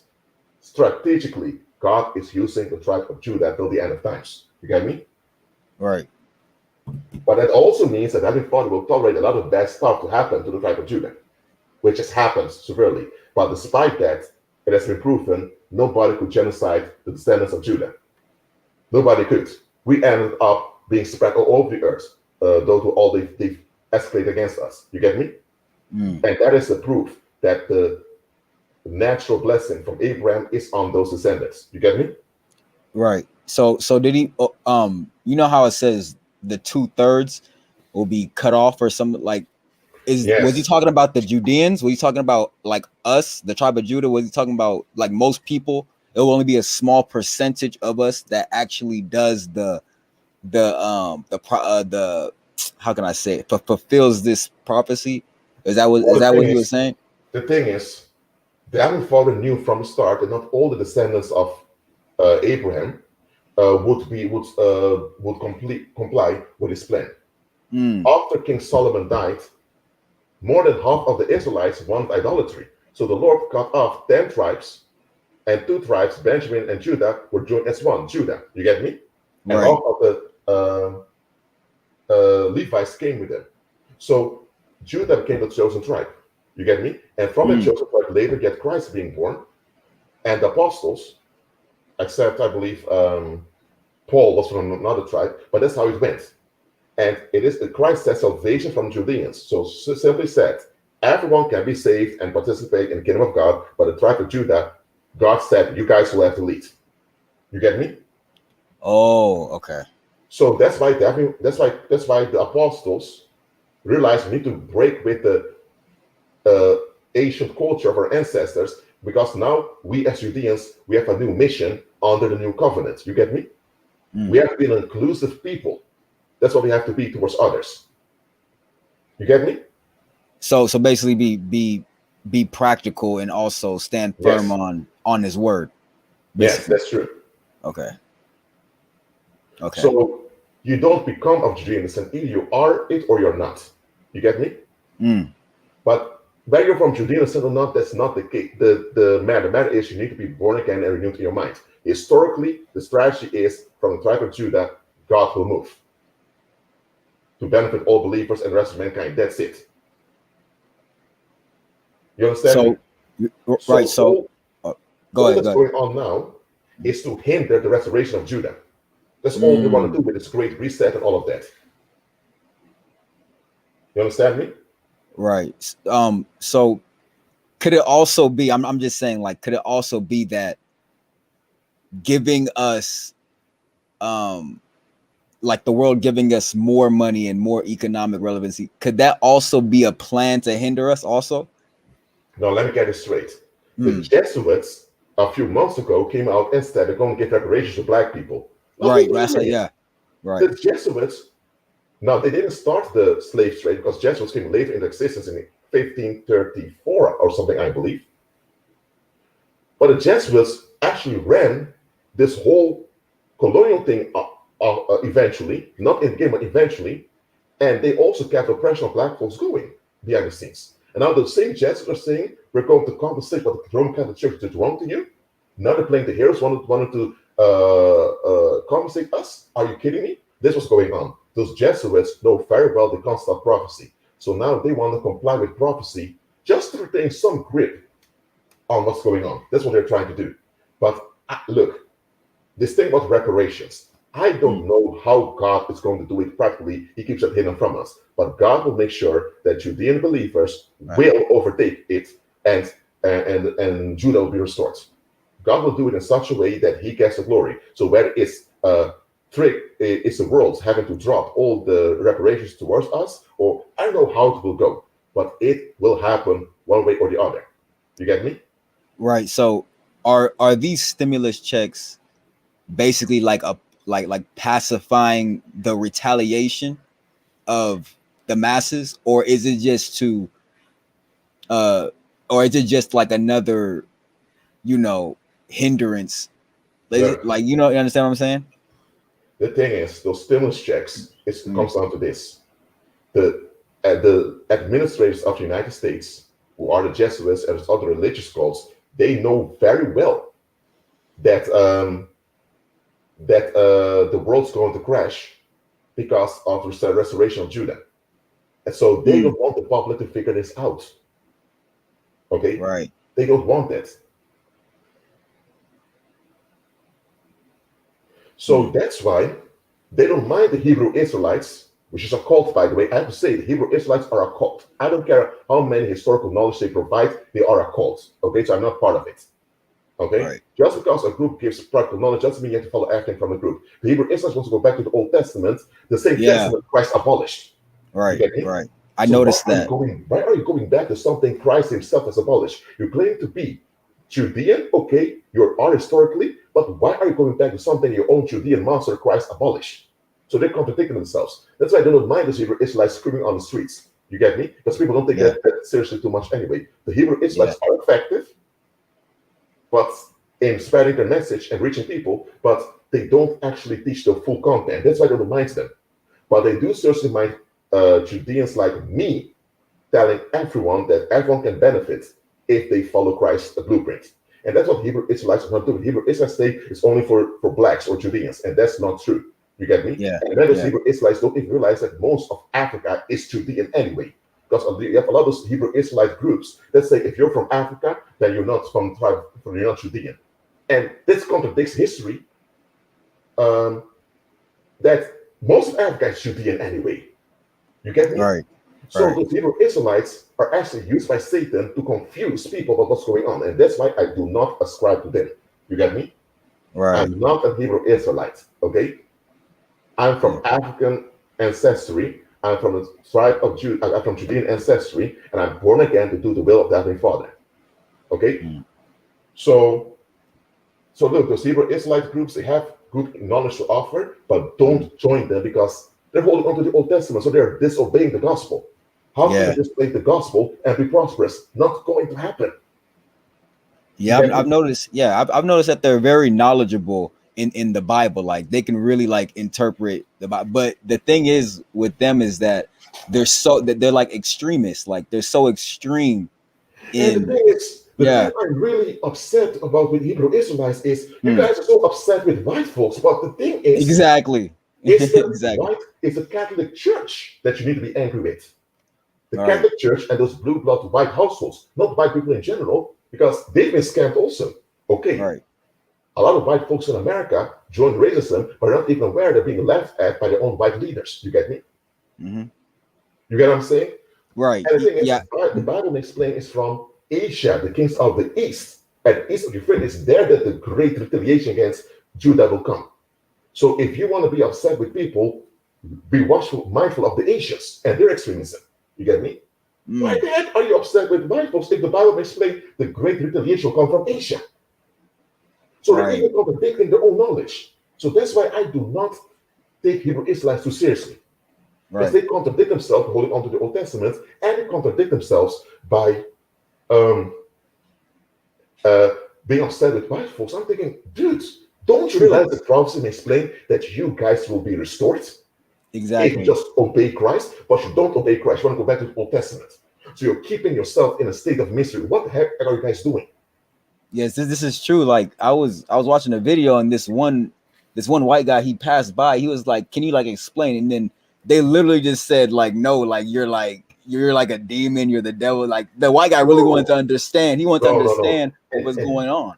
And that's why I cannot assign with Hebrew Israelites. Right. Because Christ says salvation from Judeans. Okay? That means salvation is meant to benefit everyone on the earth. Right. And they're excluding people. Because Abraham was told, in your descendants, all the families of the earth will be blessed. So white folks, Asian folks, Arab folks, every ethnicity, everyone is supposed to benefit from the gospel. And the descendants of Abraham, which of which the tribe of Judah became the elected one, they're the ones that will minister this as a people. You get me? Right. And the thing is, the Israelites, when they were in ancient Egypt under Joseph, they had sex with a lot of African women, black women. That's how they became big as a nation. You get me? And later, when Israelite was a nation, they also had foreign women having babies with Israelite men. So David himself has a Moabite ancestry. You get me? So this whole idea of keeping the bloodline of the Judeans pure is not promoted, not even in the Old Testament. Right. If you were a white guy from ancient Europe in the Old Testament and you went to the Judeans, they would include you. saying just follow the Heavenly Father with us. Mm-hmm. You get me? Right. But now you have the descendants of Judeans saying, no, we want to segregate completely. And I'm thinking, what? Yeah, yes, especially in a time like this. I don't And even think it's. Mm-hmm. The Hebrew Israelites say that 2/3 of our own people are going to perish because we're not going to get it. Okay, so you know that 2/3 are going to perish because there are a lot of coonish Judeans that are sabotaging themselves. And those coons that sabotage the black community need to go for the restoration to happen. Yeah. So those coonish black folks even hindering the blessings of mankind. You get me? Yeah. They'll destroy themselves. And the Heavenly Father makes plain He's going to destroy them. Okay? Right, so if the Heavenly right. Father is going to destroy those coonish blacks, then why are you cooning yourself by holding on to the Old Testament, which Christ replaced with a new one? Like, I don't understand that at all. I really don't understand that at all. Like, yeah. Listen, man, I have white believers, I have Asian believers, I have all types of believers listen to me, and I minister to all of them. Mm-hmm. Whether Judean or non-Judean, Christ is Lord. You get me? Right. Judah is God's strategy. But it's not God's strategy that's going to save you, it's Christ himself. You get me? Mm-hmm. There are many Judeans who are reprobates, okay, who hate the Heavenly Father, and they will perish just like anyone for other ethnicity. You get me? Mm. So that's why those Hebrew Israelites, okay, they are correct in that something needs to be done, but they have a wrong method. They think going back to the good old days of the Old Testament is great, but the good old days was never good to begin with. In the good old days, the prophets used to be killed by their fellow Israelites. You get me? Right. Oh, you won't talk to us about that. And I have to tell you, man, I have the feeling that when the restoration of Judah begins, man, those Hebrew Israelites will eventually become militant at trying to kill some of those black believers that God has sent to assist them. They can do God's will and service. I think that's going to happen. I agree. Because I can see it. I see some of those Hebrew Israelites being very fierce about you need to keep the law, statutes, and commandments, and you need to keep this and that. I'm thinking, are you following Christ? Exactly. I see them being very hot, saying you can't have sex with white women, have babies, all that, you can't do this and that. They're very, very militant. I'm thinking, dude, oh man, we're not going extinct. Right. So past for 100 years to try to exterminate us, it didn't work. And the fact that a lot of black men had babies with white women increased the number of Judeans. Now you have light-skinned Judeans. So it only benefited us. Yeah. So I'm thinking, why are you guys so hysterical that we're being genocided? They tried to genocide us all over centuries, it never worked. So where's your faith? Yeah. Where's your faith then? Exactly. Like I listen like I used to listen to them heavy before I really started understanding and walking by faith fully. I used to listen to them, and one thing about it was they really despise white people, like Europeans. They really, like, I would see it like in their eye. It's like a personal thing. It's a personal thing to them. Look, let me say it like this. If you have a European, some for European descent that acts stupid, let them act stupid and let them perish. You get me? Right. I mean, look, as I mentioned before, because I study history, I have multiple degrees. Europeans have been bankrupted by their own European leaders since 1815, and they keep being scammed over and over again. So if you have people of European descent in America or wherever, and they look down on black folks, they're actually quite dumb because their own leaders are exploiting them. I mean, look at the storming of the Capitol. They attack their own white institution because that's how less trust they have in their own leaders. So they are the big joke if they are racist. You get me? Because they're being exploited by their own white leaders, and they're carrying guns to protect themselves against their own white government. What the heck's going on with these people? So if those people are self-contradicting like that, why focus on them? Don't you have the prophecy? So why don't you focus on the abundance of Christ? Wow. It's like they're not even. It's like they're looking for a word instead of just looking around them. Like sometimes God will just show you instead of actually telling you. And they're not even looking at their surroundings and looking at, that these people are not even in order themselves. Like they're literally in chaos. And it's another thing. It's not contradict themselves. They say that what blacks went through is a punishment from the Heavenly Father, which is not true. Right. The thing what happened was that the Heavenly Father prophesied with Moses that in the future, when these people will stray away to idolatry, they'll be exploited by the rest of the world. That's what Heavenly Father prophesied. And Right. Heavenly Father even told Abraham there'll be a period of 400 years when your descendants will go through this. You get me? Now, God didn't tell them when the 400 years will come, how late in the future, what it happens. And just like I told you, when Prince Enrique arrived in the Yahweh coast, he had a Kurdish king lusting after money, saying, okay, kidnap some people for slavery. And it's in 1619 that it literally became a genocidal thing. Okay? But before it became a genocidal thing in 1619, you had over 100 and you had almost, I would say, 175 years that the blacks could have stopped the transatlantic slave trade when it was just a sporadic thing. You get me? So that's biblical prophecy coming out. Many of our ancestors, they became wicked, lusting after money. And because of that, they didn't see when the world was about to take advantage of them and even tolerated their own people to be victimized like that. Now, it doesn't approve of what's done to us, but our own coonish ancestors were also part of it. And that's why I'm not supporting those blacks that want to worship their ancestors.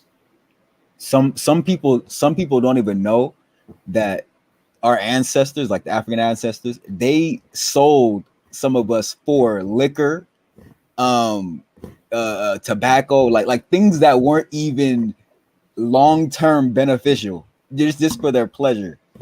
And but that was later there was revolts in West Africa. It was too late, and were more the diaspora that was spread around that came into revolt.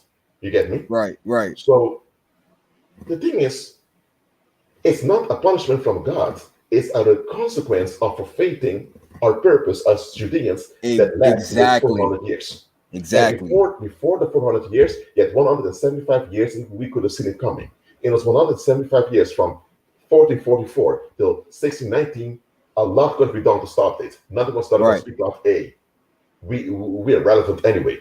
Yeah, they don't want to hear that. They don't want to hear that part. It hurts to hear that. Now listen, it doesn't mean that what happened to us we deserve it. No, it shouldn't happen. Right. But exactly. Our ancestors also played a role in it. So I will never honor ancestors that allowed my other ancestors to be sadistically raped and shipped all over the world. I will not do that. Right. And even if, by the way, people that pass away, you can't contact them because they're dead. They're in Sheol till Christ returns. But even if it was possible to contact my ancestors right now, I wouldn't do it. Because I would ask them, why were you cooning back then? Why did you allow the Portuguese to come? Right. And why did you stop them throughout the centuries? And now you want me to worship you? Get out of here. No answer. No, they'll give you no answer. You get me? So those Hotep Egyptian lovers amongst black people, including those Hebrew Israelites, they have one thing in common. They hold on to the old. Well, Christ came to bring the new. And you only prosper in the new, not in the old. Those Hotep blacks want to go back to ancient Egypt. And I'm thinking, why the heck would you want to go back to that era? Don't you remember that Pharaoh didn't want to let us go? And then you have those Hebrew Israelites who go back to the Old Testament era before Christ came. I'm thinking, come on now. Why are you sabotaging yourself like that? You get me? Right. And then you have the black church, who also withholding knowledge. So that's what I'm telling you. It's only the Heavenly Father that is able to purge the tribe of Judah without us being traumatized by bloodshed. For example, you have Dr. Umar Abdullah Johnson. I spoke about it before. He was saying that if we as blacks need to recover, we need to go into a civil war with one another, killing maybe 10% of the youth, if necessary. Because Dr. Umar Abdullah Johnson, he's a pagan. He's a nationalist who relies on self-effort to get things done, with the aid of the ancestors or the spirits. So I'm not into that. Okay, why would I ask help from some ancestors that put me in a bad situation to begin with? Wow. I don't just look at the slave owners and the Europeans who enable stuff. I also look at my own ancestors who were cooning all the time. You get me? But before 1619 and after the abolition of slavery. You get me? So the Heavenly Father doesn't want us to do the purging ourselves because that will hurt us. The Heavenly Father will do the purging himself. He will eliminate the coons, shut them down, And slowly, there will be a recovery of Judah in which all other believers will benefit. Right. And about Umar Johnson, I think God could use him, but I don't think he's ready for that type of because he's knowledgeable in some things, but he's too into this ancestry type stuff. Man. Like he's too into it. It kind of gets frustrating. That's annoying. Yeah. And here's another thing that Mother Orisha or Mother Oshun that he's worshiping, he thinks it's some type of female black energy that he's worshiping. Wow. It's misled. Mother Oshun is derived from Aphrodite, Satan's firstborn daughter, who is a Greek goddess. Without being aware of it, he's worshiping a Greek goddess disguised as a black female energy. You get me? So this whole Hotep Egyptian worshiping cult amongst black people is actually a trick of the demons to trick blacks into worshiping the same Greek gods that are behind white supremacy. You get me?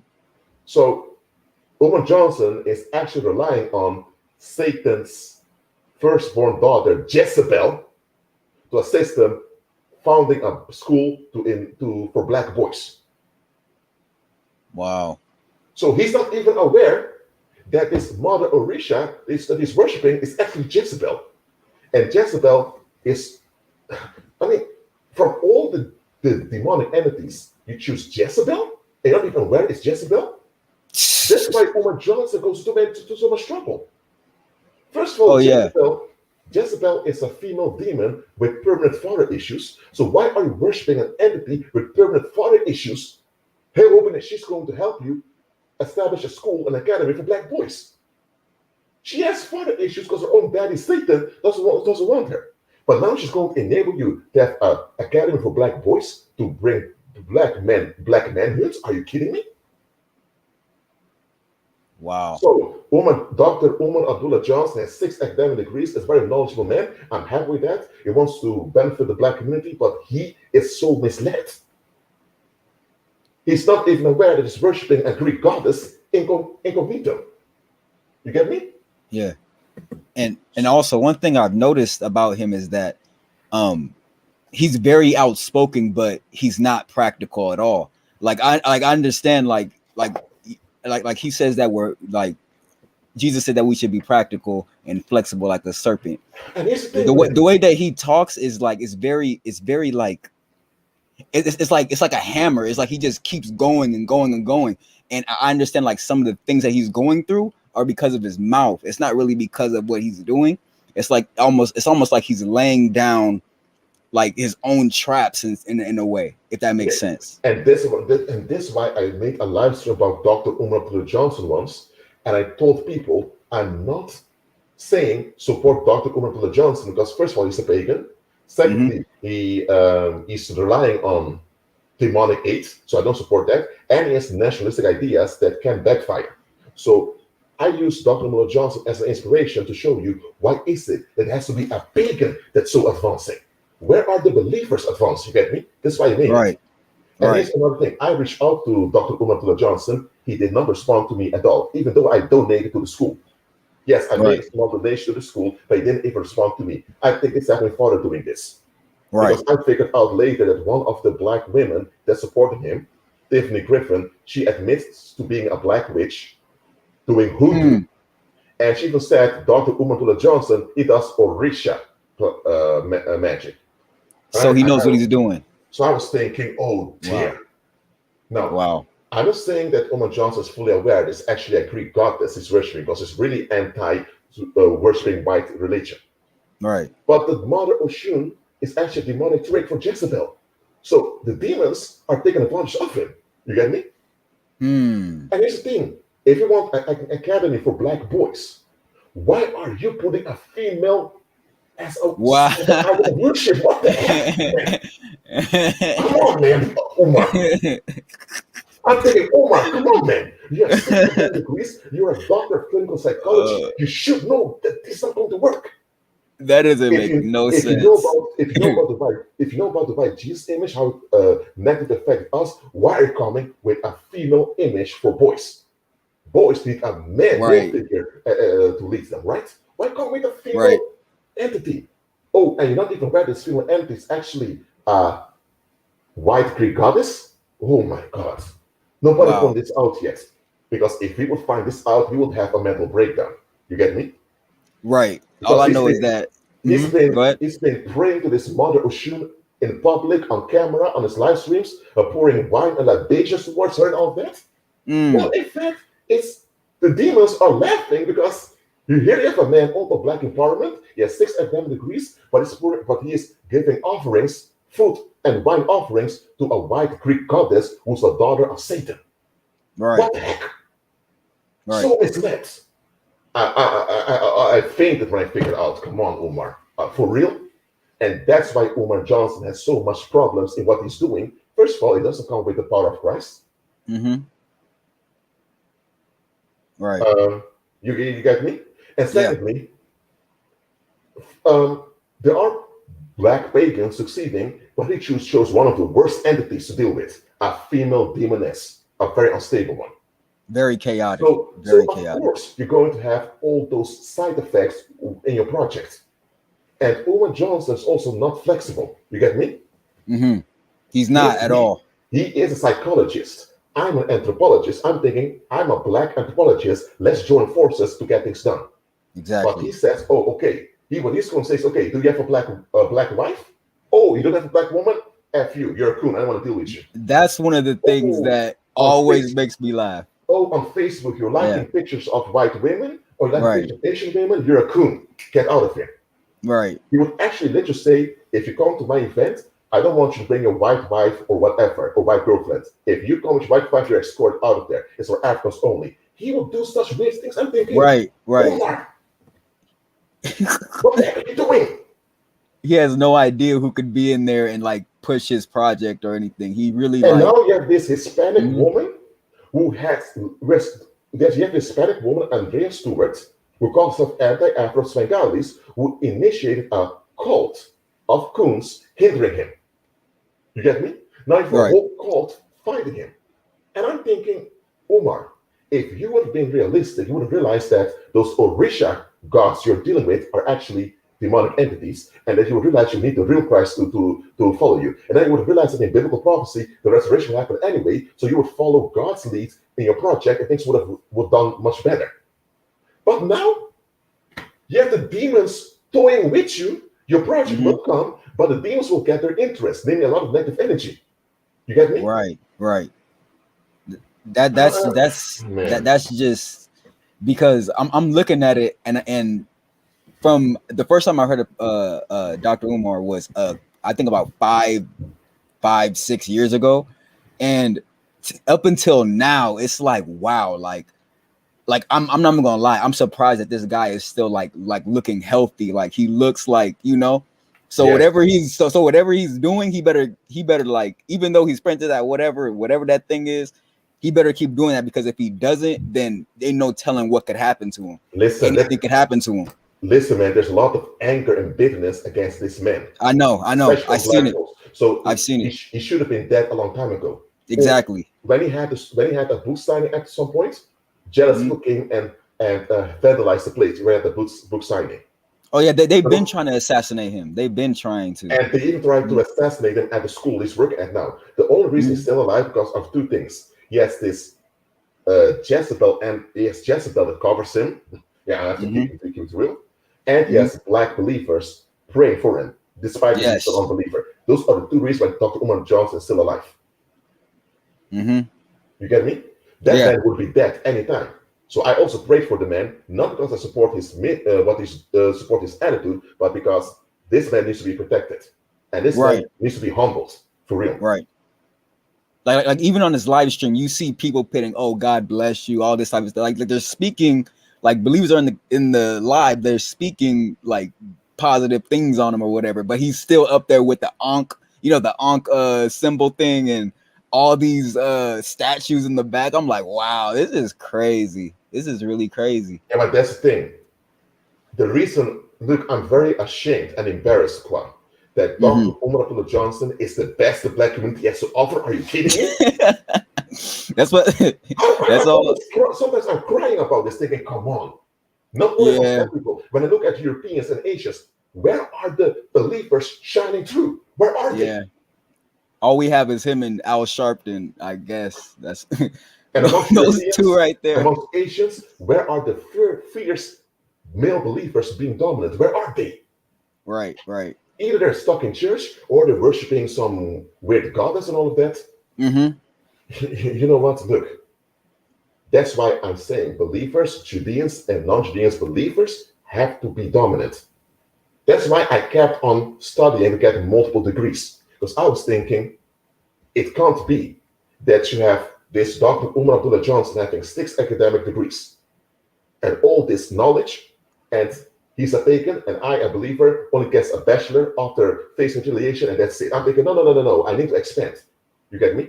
There Hmm. needs to be more believers, Judean and non-Judean, in order for God to be glorified. Right, Don't tell me Dr. Umar Abdullah Johnson is the best we can have. Come on right. now. And he's been going on for years. He's been going on. And I this have thing, not seen nobody else. this thing, 2010, he became public. He began to receive donations for public speaking. Hmm. 2014, he began with a school project. And Hmm. 2016, he came under attack because he said he doesn't support the rainbow community. Okay? And since then, he's been into a series of conflict. 2019, he purchased 4 school buildings. 2021, 1 school buildings is done, and he's about to start 2022, I believe. So he had a lot of delay because of 2 things. Because he's a demonic offer, so there are side effects, and because it's not flexible. Right. If he I was mean, flexible, he would be a lot farther. But he just doesn't think that way. He just wants it now. look, He wants it I right now. do understand his fierceness, Right. and you need to set people straight, and you do Mhm. understand that. But there is a Exactly. practical way in doing that. Hmm. Right. And this thing, Dr. Umar Johnson is telling black folks, stop blaming white supremacy and stop focusing on yourself and stop bullshitting around. That's what Umar Johnson is doing. Umar Johnson is very direct to the black community, and that's why many of them hate him. Because Dr. Umar Johnson doesn't take excuses. I'm similar. Right. I don't take excuses. I tell you, I don't care what white supremacy is doing. You have power today to overthrow white supremacy. Why are you still Exactly. complaining? You get me? Right. For example, Dr. Umar Johnson was saying, oh, I opened a fundraising to open a school for black boys. After 6 months, I only have $250,000. Oh, but you black people, you spend millions, tens of millions every year to all types of bronze.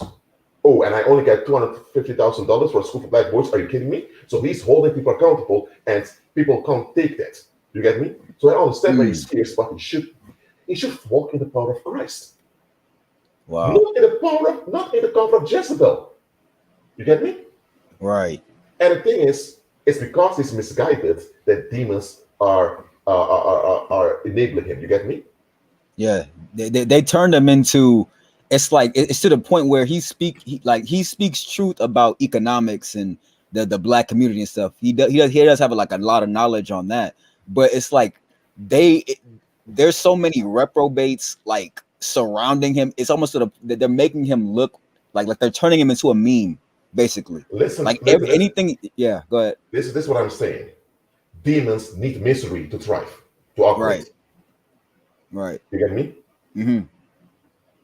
So there's a lot of reprobation in the black community too, absolutely. And demons want to benefit from it. So what better way to benefit from it than to have a misled black scholar worshiping a Greek goddess unaware, and you use this man to stir up the anger in the black community so demons can feed off of it. That's what demons are doing. Wow. You get what I'm saying? Right. So look, instead of people being upset with Umar Abdullah Johnson, why are they upset with the fact that we have been enabling black churches that don't do crap for us? You get me? That's what we need to be Right. upset about. Okay? So forget about Umar Abdullah Johnson's ethnic exclude his how do I say? He wants segregation and all of that. Forget about his political views. Why aren't believers, not just black people, why aren't believers worldwide from all it means is just doing the will of Heavenly Father, being beneficial. I have no idea. I have no idea. And that's the thing. It's not just about black folks. I see it amongst Europeans. I see it amongst Arabs, amongst Asians, amongst Hispanics. I see it all over the earth. Believers make excuses being stuck in pagan church. And what do pagan church teach you? Oh, it's going to be a rapture before the 7 years tribulation will come. By the way, nowhere is it written in scripture that the great tribulation will take 7 years. I don't know where they get this from. And they say, before it all happens, all will be raptured away. You're not going to go through anything. Well, Christ himself said that he will come after the tribulation. So you have a lot of believers escaping those churches. They don't teach them anything except actually being active on the earth. And now you have pagans being active, and you have this Dr. Umar Johnson, a black pagan, being fiercely active and concerned, fighting for the future of black people. And where are the black believers? Or where are the Asian believers fighting for Asian people? Where are the European believers fighting for Europeans? Where are they? That is embarrassing. That is really embarrassing. This current situation is quite embarrassing to the kingdom of God. You get me? And that's why I'm addressing it. Because this has to be rectified. For every Umar Johnson out there, there should be 100 fierce believers at the other side. You get me? I agree. He should be the not like if for like the 100 believers that they are. He should be in the mix. He shouldn't be at the forefront. Indeed. Exactly. So look, the reason I donated to the Frederick Douglass Marshall Garvey Academy of Umar Johnson, this building, is not because I agree with the spam app, that I agree with all of his nationalistic ideas, but because at least there's someone who wants to separate from white supremacy and who's actually putting in the work. A lot of people just make documentaries and they talk about it, they scream about it in the street like Hebrew Israelites, but this one actually puts in the efforts. You get me? Now, right. All the believers putting in the efforts. They're not putting up any buildings. They're not putting up any schools. They're not teaching anything. They just do a little documentary or something, and then they disappear. We never see them again. Yes, and the thing is, I make YouTube videos. I do that. I also travel around the world. Right. I have multiple academic degrees. I also self-published 11 novels already. And more are being processed. 10 are being processed now by Amazon. So there are 10 more coming within half a year. So that will be 21 novels. And I'll only be 30 years old by then. Amen. And I'm also advancing in making movies very soon. So I'm forcing myself to be culturally relevant and economically relevant out there. And every donation sent to me is used for that purpose. Am I facing delays from time to time? Yes. Do I face backlash? Absolutely. But I keep on going. Right. And it's even this tiny magazine I'm working on with some other believer now. I can show you a preview of it if that's possible. Hold on a minute, Kwa. I'm going to try to show you a preview of what it is. Right. But just so you know, I support all believers. Okay? The Heavenly Father is using Judah primarily for his will's sake. But what I'm saying is, why aren't believers on code? Hold on. I'm going to stop the screen sharing. I'm going to share another share screen. Yes. Can you all see that? Oh, I see. Judean Times. Yes, and it's just a short magazine, just 5 pages. Twice a month it will appear. And I have an Hispanic one also, but I need to find some Hispanic content. But I'm working, as you can see. I'm not just making YouTube videos and sleeping all day long. I am at work. Right. I'm at work, be culturally and economically relevant. Okay, so that's what you see over here. This is an article about Toussaint Louverture, who succeeded in the Haitian Revolution. You see over here, and let me go back over there. And this is an article that continues about the Garifuna people. This is going to be about black superheroes. So, yes, these are the things I'm doing in what they say my spare time.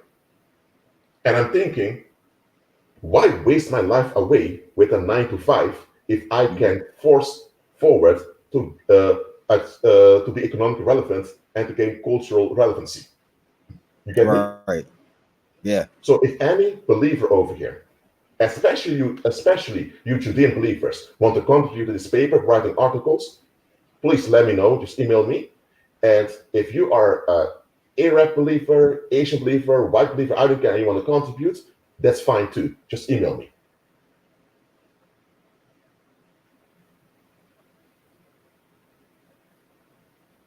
So yes, I'm active like that, and let me stop the screen sharing. And now, for example, hold on a minute, Kwa. I just want to show this to people. Because I'm giving receipts to you over here. So let me share the screen again. Can you see it? Yeah, it's loading right now. Okay, I can see. Okay, so this is the Barnes and Noble page where you can see the novels I've published. Hold on, let me renew this fresh page because some of the images are not shown. So I want them to be shown. But anyway, you don't see everything, but these are some of the novels I've published also. Oh, finally, they're all there.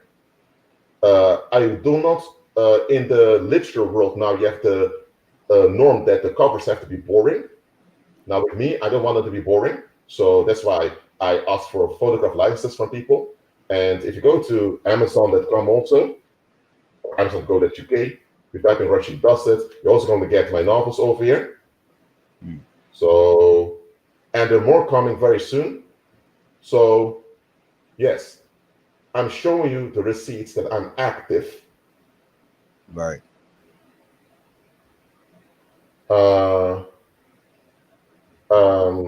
I'm active over here. So I'm not just talking the talk and just complain when things don't work out. You get me? Right.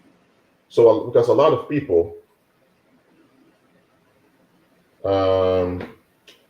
they just do the talk, and it's everywhere. A lot of believers, I see Asian believers talk about the Asian Asia. Asia has a problem with child trafficking and sex trafficking of women, a lot.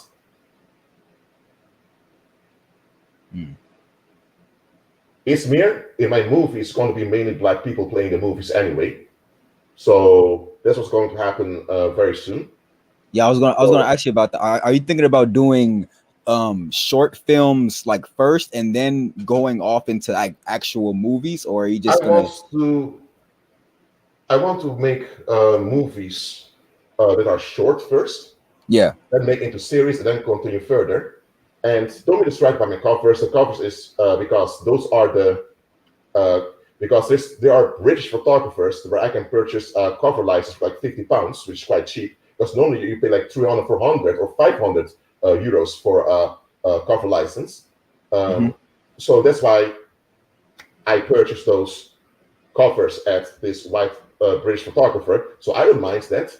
The thing is, shouldn't be distracted by the cover. You should see the content. I'm being active. You get me? Right.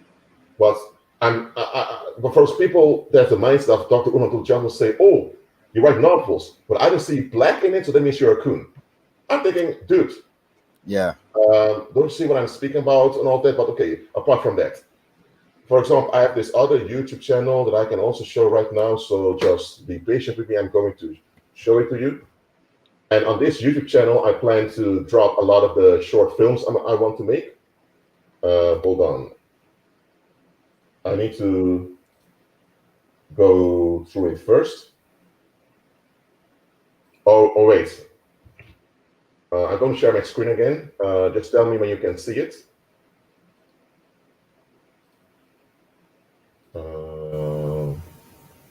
Hold on. Can you see it? Yes.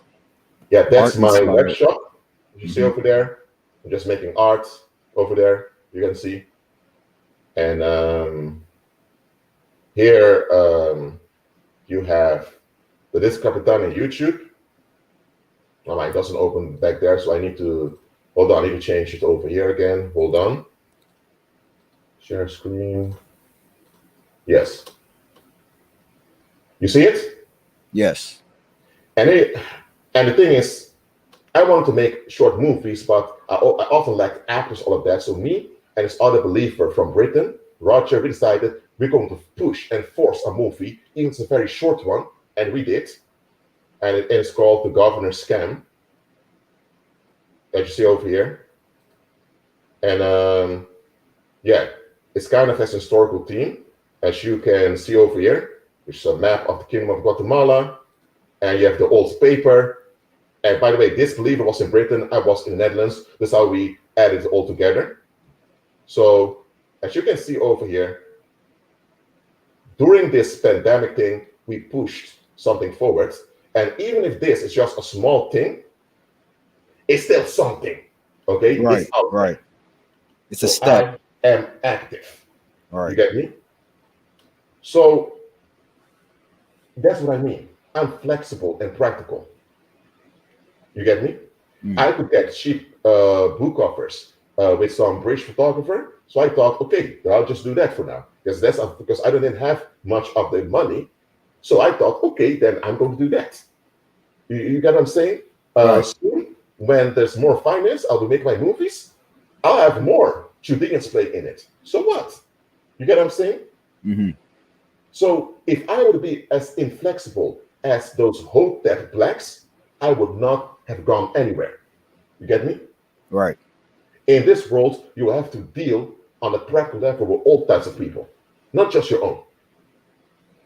You get Exactly. me? Exactly. And that is the weakness of white supremacists, because white supremacists only want to deal with what they consider their own. And they're not even treating their own properly. That's why they need to exploit other groups in order to keep their own at ease. So why would I adopt the same mentality as white supremacy, but only want to deal primarily only with my own people? I do deal with my own people for the most part, that is true, but I'm also reaching out to other people too. Because remember, Judah will be restored to benefit all of mankind, not just only Judah. You get me? Now, what has happened past 400 years that Judah has been exploited by everyone, that's not right, but Heavenly Father is dealing with it right now. You get me? So that's Heavenly Father dealing with them, and he's dealing with the kunst amongst us. We just have to be practical and moving forward. You get me? Wow. Right, right. So I'm showing the receipts of how active I am so that everyone can see Ari Dossett is active. I'm walking the walk, not just talking the talk. You get me? And I address controversial issues. I address all issues. Whether it's from the Black community, Asians, of Europeans, I address all issues. As I'm an anthropologist. That's what anthropologists do. We address and we investigate issues. Okay? And that's why from time to time, I hop onto panels of Black YouTubers to talk about the issues of the Black community in the United States, because as an outsider, I have valuable insight that they can assist them. You get me? Yeah. How do they receive it? How do they receive well, the information that you give them? They receive it quite well. They receive it quite well. And the thing is, many of those people were under the influence of Dr. Umar Abdullah Johnson, but Dr. Abdullah Johnson, as I mentioned before, he's quite stiff, he's quite inflexible, so now they're kind of stuck too. So I came in and said, okay, Dr. Abdullah Johnson is a doctor in psychology, okay, I give him that, but I'm an anthropologist and a sociologist, and I'm specialized in Latin America, and I'm specialized in European Union studies. So now here I am, and I can see this going on with you, and this is how you best thing you can do. And from time to time I do that just to contribute to the restoration of Judah also. Because Black believers will be the ones involved. And in other ethnicities, it will be Arab believers serving the Arab community, Asian believers serving the Asian community, European believers serving the European community. Believers ought to do the serving, okay? So we can't just sit in our lazy behinds and expect things to fall out of the sky. It's not going to happen. We have to be active, and the Holy Spirit will empower us and give us strength and provision while we're active. That's how it goes. Right. You get me? Right, right. So, okay, that other YouTube channel, when other movies are available, it will drop on them. And I'm telling you the truth here. I'm facing retaliation over here. Wanting to produce movies. You get me? But despite that, I'm pushing forward. Okay? Just like a woman is pushing and pushing to give birth to a baby, we have to push forward in our to be culturally relevant and economically relevant also. Wow. You Yeah. get me? Yeah, I So understand. right now, if I say to people that I want to make movies, going to say, "Oh man, you're bluffing." But when they see the huge channel with its very tiny movie on it, they'll say it's evidence. There's work behind it. You get me? Right. There is work behind it. And when people, and this is nothing about economics. When you put in the work and the effort, it will manifest. Okay? And when it manifests, other people are likely to join it. People cannot join something that's not moving. If you're about to catch a bus, the bus must be in movement. Okay? The bus comes, stops, and the bus continues. The same with a train. The train comes, stops, you get in, and it moves. You're not going to join a train, nor a bus, nor any public transport and stand still. You wouldn't do it, right? Yeah, there's like a saying. I forgot who said this. It was like a scientist or whatever. He said that you can't stay still in a power evolving world or something like that. The thing is, look, in public transport, you need to see movement of the train, the metro, or whatever you do for you to buy your ticket and join the ride, because you need the ride to get somewhere. But if you have a bus that is standing there for 5 years, it's just standing, it's briefly decorated, you're going to think, what is this? Is this a piece of art? What is it? I don't get anywhere with this. You have to put your ideas in practice. I don't care how chaotic it happens. I don't care if people laugh at you or when people fight you. If people fight you, it means you have an impact. You get me? Right. I don't care how people receive it. Put it in practice and let the Holy Spirit decide the outcomes. You get me? That's walking by faith. When I came out writing short stories, remember, I'm not a native English speaker.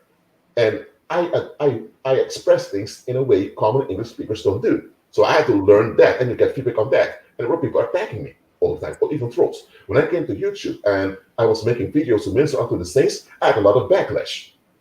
First on how I look, because I had an afro back then. So you had people, racist people attacking me for my looks. Then you had people saying things like, "Oh, you look smarter than you sound smarter than you look." They're saying weird things. Then you had people, I was going through PTSD. So there were videos, many of them, I couldn't even speak properly because I was under so much mental stress, but I kept on going.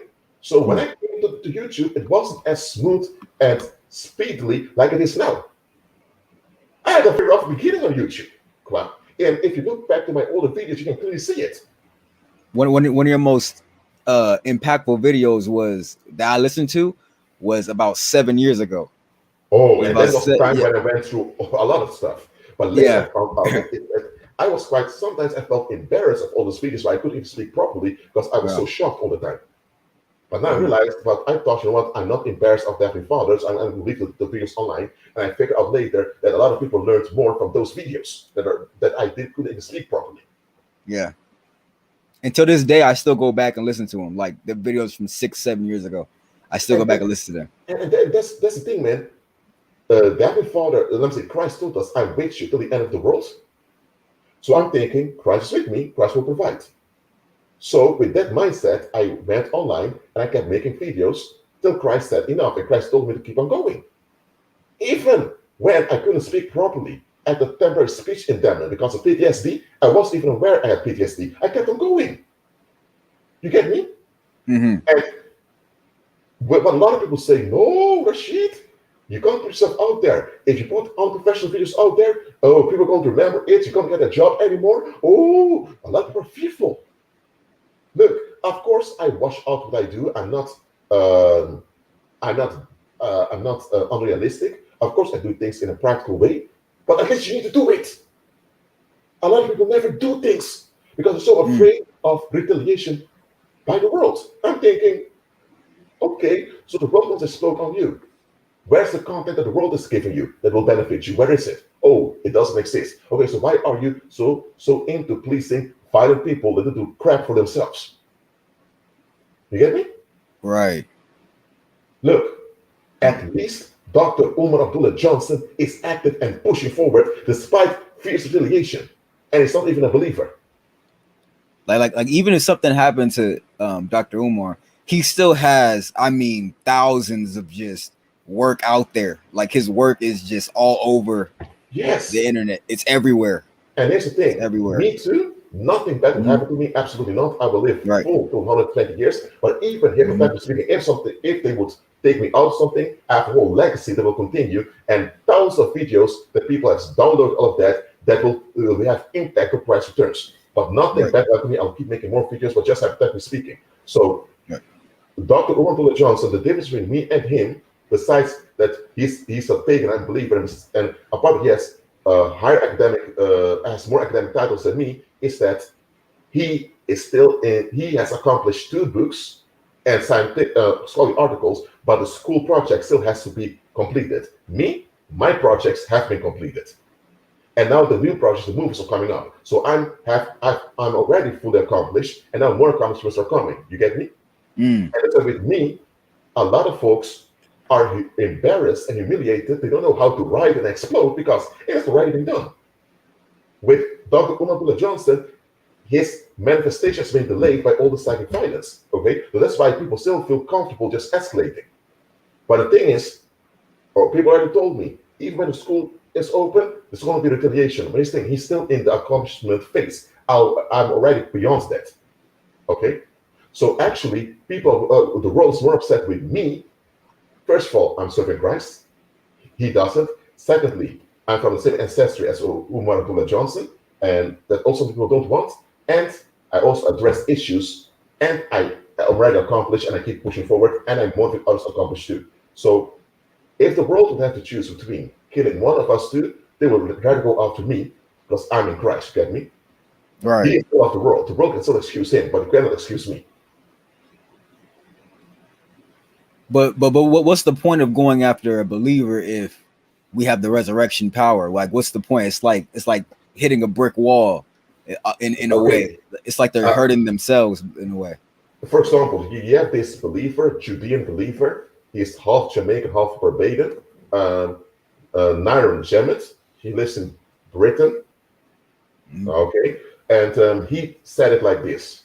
He's one of my subscribers too. You know, a lot of my channel now. He has his own channel where he uploads his own stuff. Sometimes he copies some portion of my videos and audio also. I've gone live to him twice. You were there also when he had a live on his channel. Do you remember?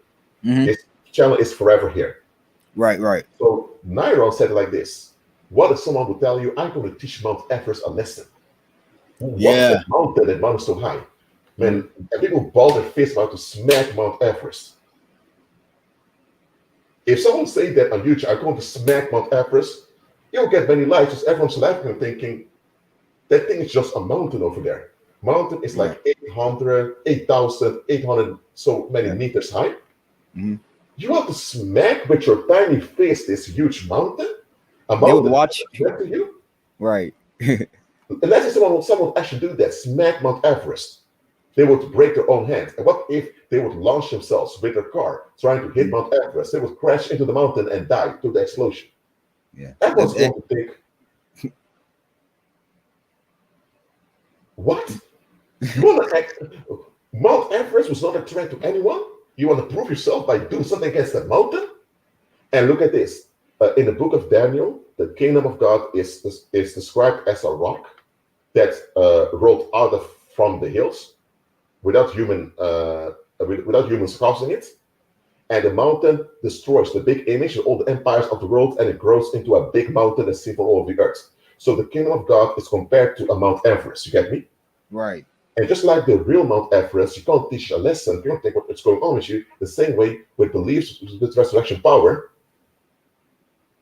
What's the point? Yeah, exactly. It's like people of the world, they will, if you said that, like if you said that you're gonna go up to Mount Everest and punch it, they would sit back and watch you do it. They love a show. They love a show. And that's what the world is doing. The world is making a big laughing stock of themselves. Exactly. Even the demons are thinking, what are those reprobates doing? I mean, what are those reprobates doing? Even demons are thinking, what's going on here? You get me? Right. So the thing is, if even pagans like Dr. Umar Abdullah Johnson are so explosively resisted, What are you going to do with real believers operating in resurrection power? They're going to Mm. be, they're going to be, man. It'll be crazy. It's gonna be Look, Dr. crazy out there. Ulla Johnson has a demonic cover, and you even have real believers covering him. So you and he keeps on succeeding. First is that he will never. He's first was saying he's wasting the money. He's homeless. Then is that he's on crack. He's on heroin. Then is that he's wasting the money. He has over $3 million. Then they said, oh, he's never going to buy a school. Then he bought 4 school buildings. Not one school, but he bought 4. Then said, oh, he will never start renovations. Then said he will never bring out another book. He brought out the other book. Then was, they keep on saying this will not happen, and it happens. And every time their negative investment backfires and they become explosive. But they keep on escalating against Umar Johnson, even though they keep backfiring. That shows you how dangerous people are. They keep. So what do you think they're going to do to a believer? Oh yeah. Oh, it'll be way more fierce. It'll be way more fierce. That is the reason that my father keeps me hidden so often. You get me? That's what I'm realizing now. Right now, the reprobates are exhausted by this pagan over there, Dr. Umar Johnson and other pagans like him. If Dr. Umar Johnson was not around, they would have full strength to go after all of us, Kwa. Right, I know. It's like even a lot of pastors like to talk about David and how he was king, but they never understood David was very practical. Most of the time he was hiding. Not hiding. I don't want to say hiding, but he was out the way, if I can say it like that. He was always out of the way because he always knew that with the blessing and anointing that he couldn't be in the way all the time. He could not be at the forefront all the time. But David was very practical, and also he had the anointing. So it's like he almost knew that if he was always, putting down his opinion and all this other stuff, like how Dr. Umar is doing, that he would have been taken out a long time ago. And look at this. Let's talk about King David now. Now, David is more far in ancient times. I prefer to use modern examples, but okay, because we don't have that many modern examples like King David, I use Umar, but let's look at King David now, which is a biblical example. All right. And look at this. David came from a household where his father had issues against him. David was not liked and beloved by his own relatives. You know that? When Samuel came to anoint one of Jesse's sons as the next king, Jesse brought all his sons except David. But the Holy Spirit told Samuel, these are not the ones. And Samuel told him, you have another son. And then Jesse said, yes, I have one. He's tending the sheep. Samuel told him, bring him. And they brought David. David was tending the sheep. And this is what you need to understand. Tending the sheep is a very dangerous thing in ancient times because you had bears, lions, all types of reptiles coming to devour the sheep. So David had to do a dangerous job, namely fighting for the sheep of his father, and his father didn't even appreciate him. So David was not even appreciated by his own family, even though he was doing a lot of work for them. And this David was very aware of how unappreciated it was, him that the father selected. So David had experience of not being appreciated. His own relatives turned on, his own brothers turned on him after he was anointed. So David moved away from his parents' house altogether. And you never hear of David's relatives nor his coonish father supporting him. Sorry for the exile, but I need to say it. Right. He was a coon. He was a coon. Jesse didn't even support David.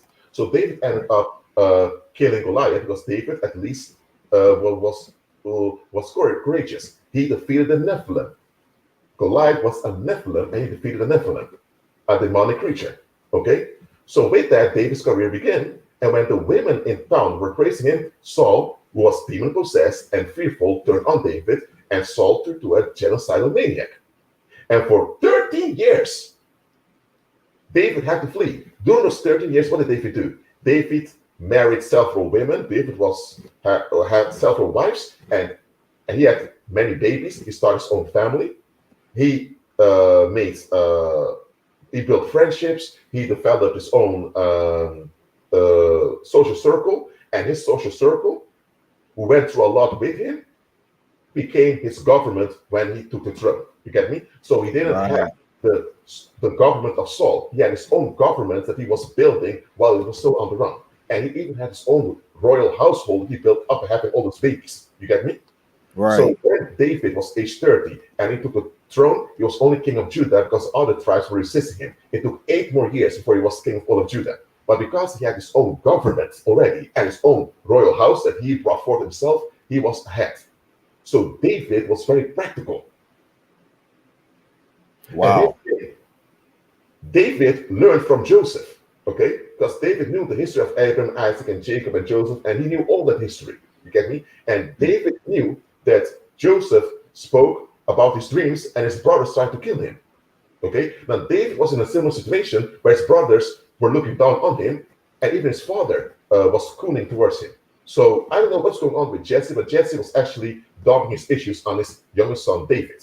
But look at this. David realized that their negativity is their issue, it's not his issue, and he believed that Heavenly Father, and David moved away from them, and David realized, I can't be like Joseph, make myself too vulnerable by revealing too much about myself. I need to be active right now. I need to have practical people that are willing to support me and correct me when I'm wrong. You get me? Mm-hmm. So David, man, he was very practical. So when David became king of all of Israel, he was 38 years old. He was quite advanced in many areas.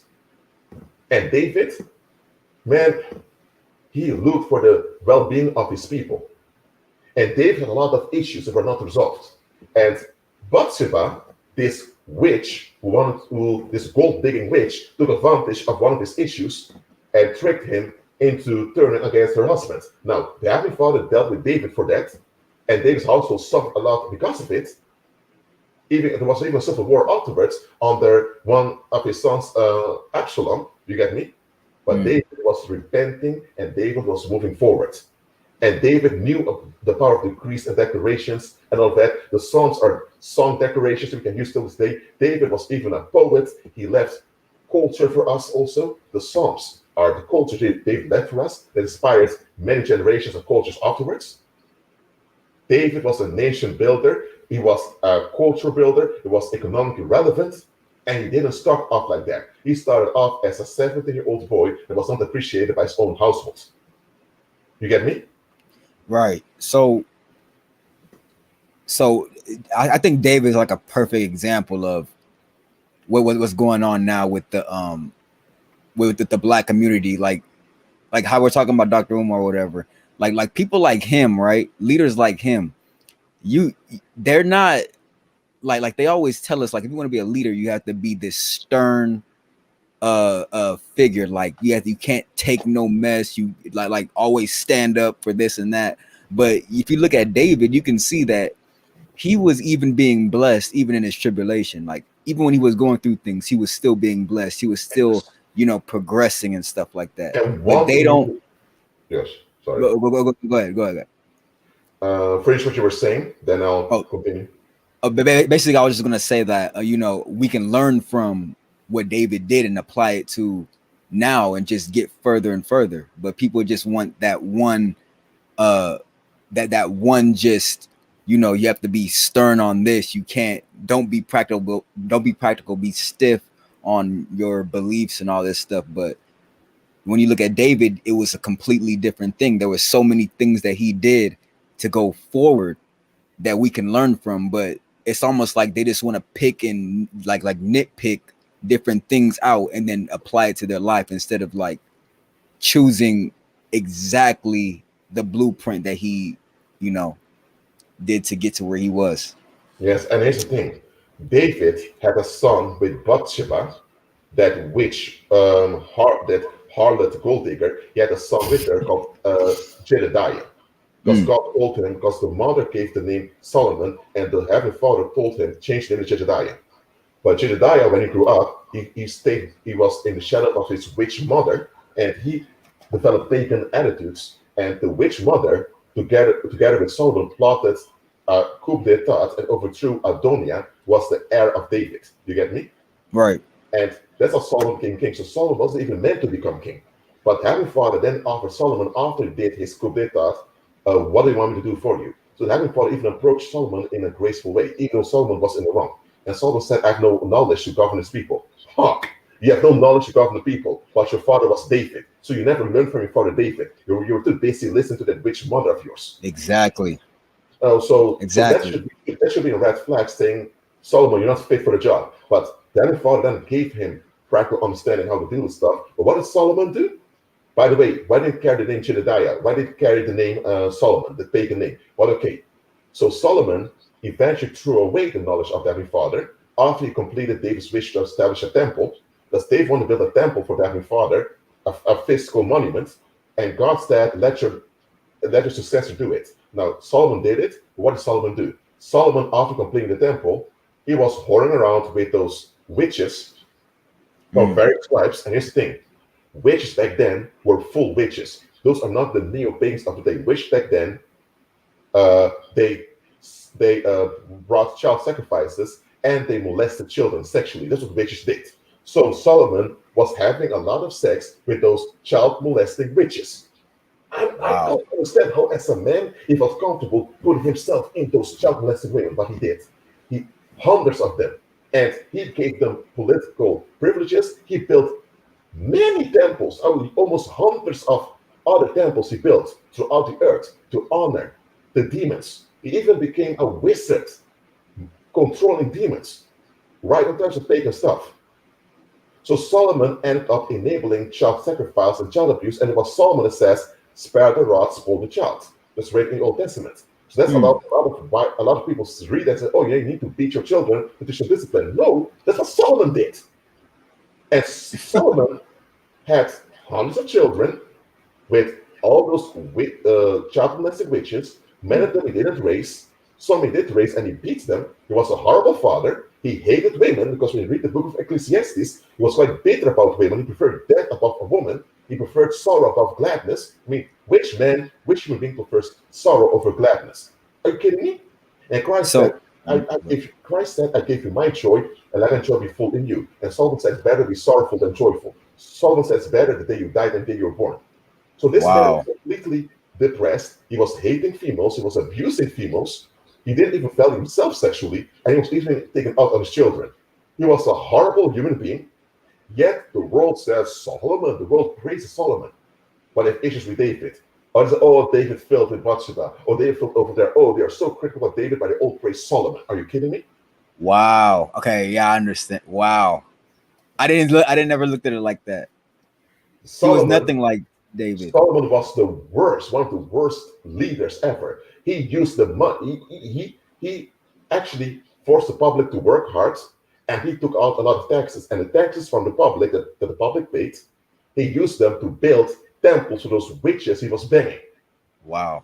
And those witches then had people kidnapping children, raping and killing children in those temples. So the public was financing child sacrifice, child rape, and child murder on Solomon, and Solomon was just screwing around all the time.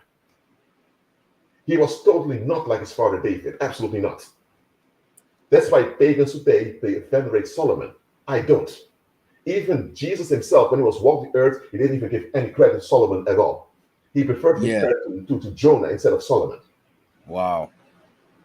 Like, you like I was reading the Bible, and I didn't really like look at it that way, that Solomon was like that, because I would watch like most of the films on the Bible are pagan anyway. So, but because I learned better through like visuals. Like I like visuals, so I would watch some of these movies, and I was watching a movie on Solomon, and I could clearly see that he was really in, like he had the word of God, but he was very like worldly, if that makes any sense. Like he was very into the world and how things work, like paganism stuff. And the thing was that the women around him influenced him a lot. Like that was like his biggest influence. And the thing is, look at this. Solomon was raised by his mother. Really, yeah, that's what I was gonna say. Yeah. And his mother was a gold-digging harlot.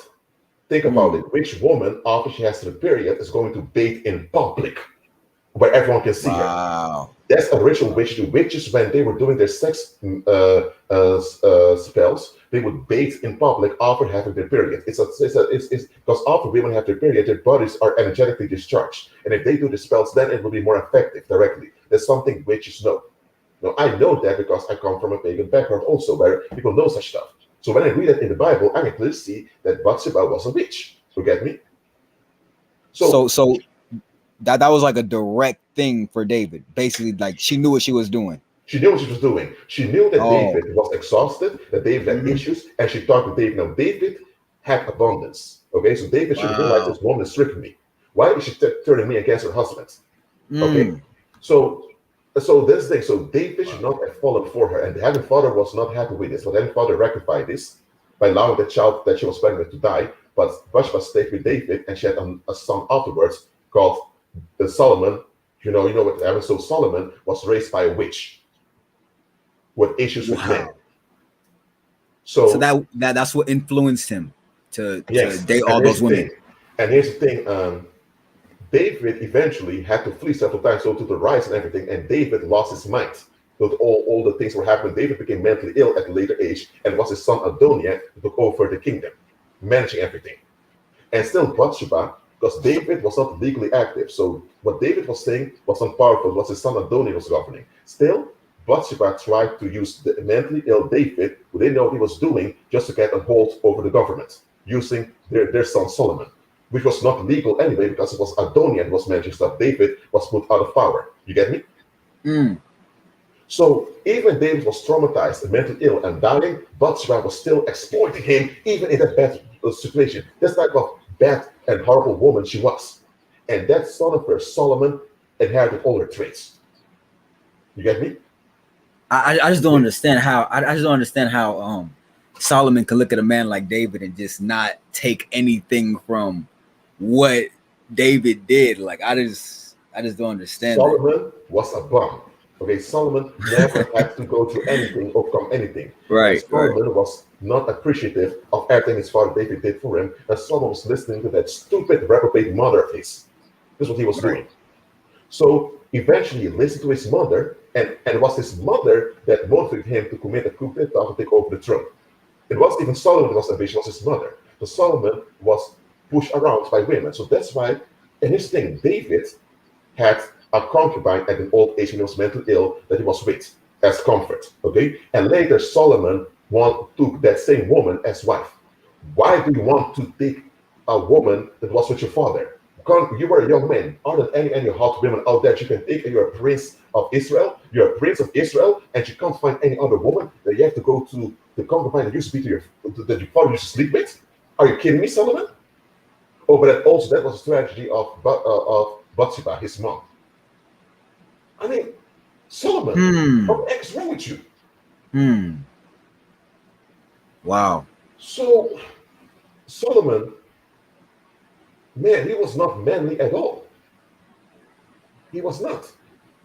In the beginning, he faked getting along with the Heavenly Father, but then he turned on him completely once all the money came in. Once all the money and all the strength came in, man, the women came and he just bent over completely. And that is the type of man, a man without sexual discipline, without sexual mastery. That is the type of man the world praises. Wow. Because they can easily they can easily get rid of you. Yes, and it easily exploits you. Right. Solomon harmed his own people more than ever before. Yeah, that's the thing Because, about it. Yeah, that's the thing about it. Like the people suffered for what he did. and the thing is, yes, David had a mistake that he made with Bathsheba, but Bathsheba was not in it. Bathsheba was a witch, was in on it. You get me? And Right. the public also, when Solomon committed the coup d'etat, the public should have revolted, saying, "Hold on a minute, Solomon, you're not king. Oh, David died, he was mentally ill, and now you're suddenly your king. Solomon, get out of here." The public should have revolted against Solomon. They didn't do it. They enabled Bathsheba's bullshit and Solomon's nonsense. You get me? And that's what I need to remind you of. David was not beloved. David was a hated man by his own people. His own people Wow. were sabotaging David over and over again. You get me? So that's why the people got along with David's legacy being overthrown by this witch Bathsheba. You get me? But the public paid for it because Solomon ended up oppressing them more than ever before. So they got what they wanted. So listen, the reason why Solomon had so much peace was not because of the knowledge of the Heavenly Father. He had so much peace because he was appeasing all the pagan nations around them. He was Right. pleasing Listen, man, he had 700 wives, 700 witches. Those are women from every noble household on the earth. So from every noble house on the earth, he took one daughter and he had sex with. I hope they were not underage, but you know what? I can't know that, but I assume. But know the type of man someone was. Some of them may have been underage, so get that also. Mm. And he was spending the economic power of the Israelites on other nations. So the nation of Israel, which included the house of Judah and the house of Israel, they were the most wealthy nation on the earth. And Solomon was wasting their wealth on all those nations that were worshiping other gods. That's what Solomon was doing. Solomon was wasting the economic relevancy of the Israelites. Man. Well, whether those women were witches or not doesn't matter. The fact that he followed the lead of his witch mother, man, that already brought him in harm's way. I like I didn't even know that Bathsheba was like, I read the Bible, I didn't see it that way, like she was like a witch. I didn't see it in that way. I just thought that she was just a woman that was just, doing her thing, and then David just saw her, but I didn't know it was that deep. I really need to like really read or get like a different version of the Bible or something. No, I don't know. David was slow, so David should realize this is a setup. Okay, so that was David's part. Okay, and Uriah, the husband of Bathsheba, should realize, I'm being set up. So it's not only David that was wrong, and even the people around who saw what's happening also didn't intervene. So it was only David that was wrong. Everyone puts the blame on David. It was only David, and Bathsheba was not innocent at all.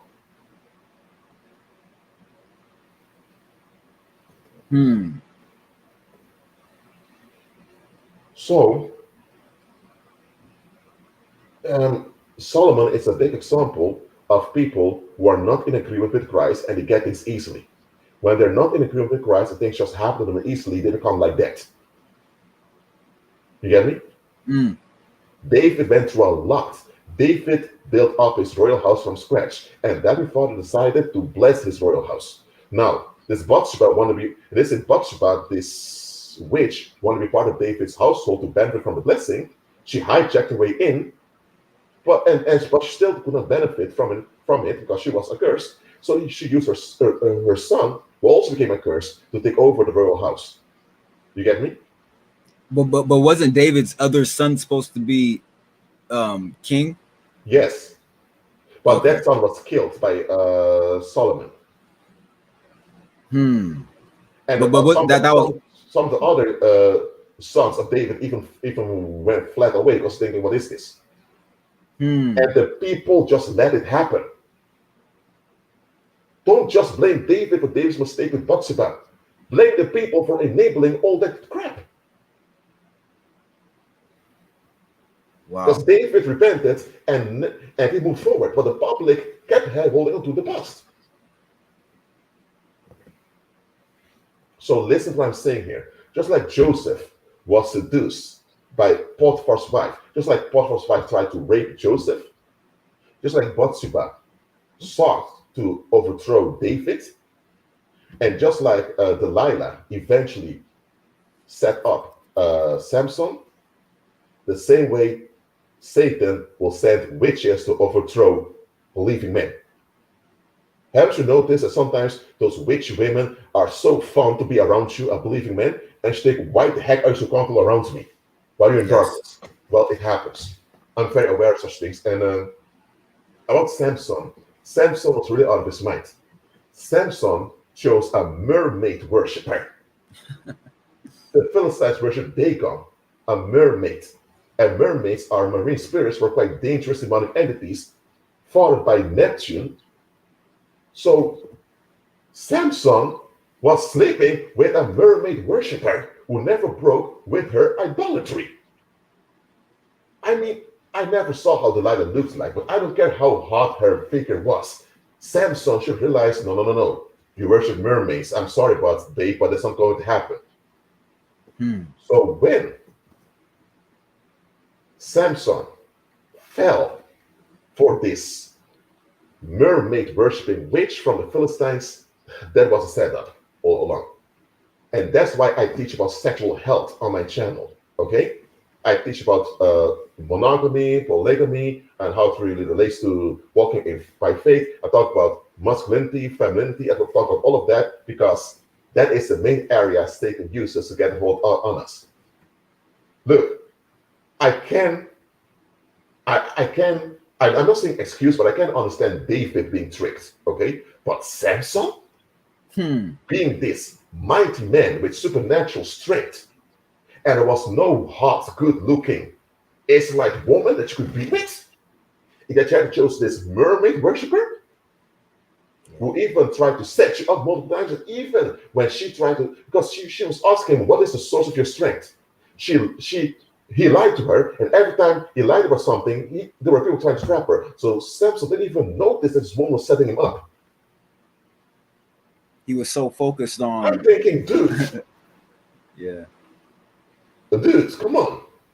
What's between your legs? You can get it from any other woman out there. What the F is wrong with you, Samson? I don't know, but somewhere I think the parents failed, man, in raising that man to be actually manly, because, come on. I was very embarrassed when I realized that Samson fell for a mermaid worshiper. Yes, I know that witches have demons in their vagina. That when you enter them, the demons play magnetically with your cock, so you get very intense excitement. But there should have been a warning signal to Samson. This deep excitement I'm feeling in her, it's not her. It's a male entity playing with me. He should have seen through it. And one thing about Samson too is that he died very, very tragically.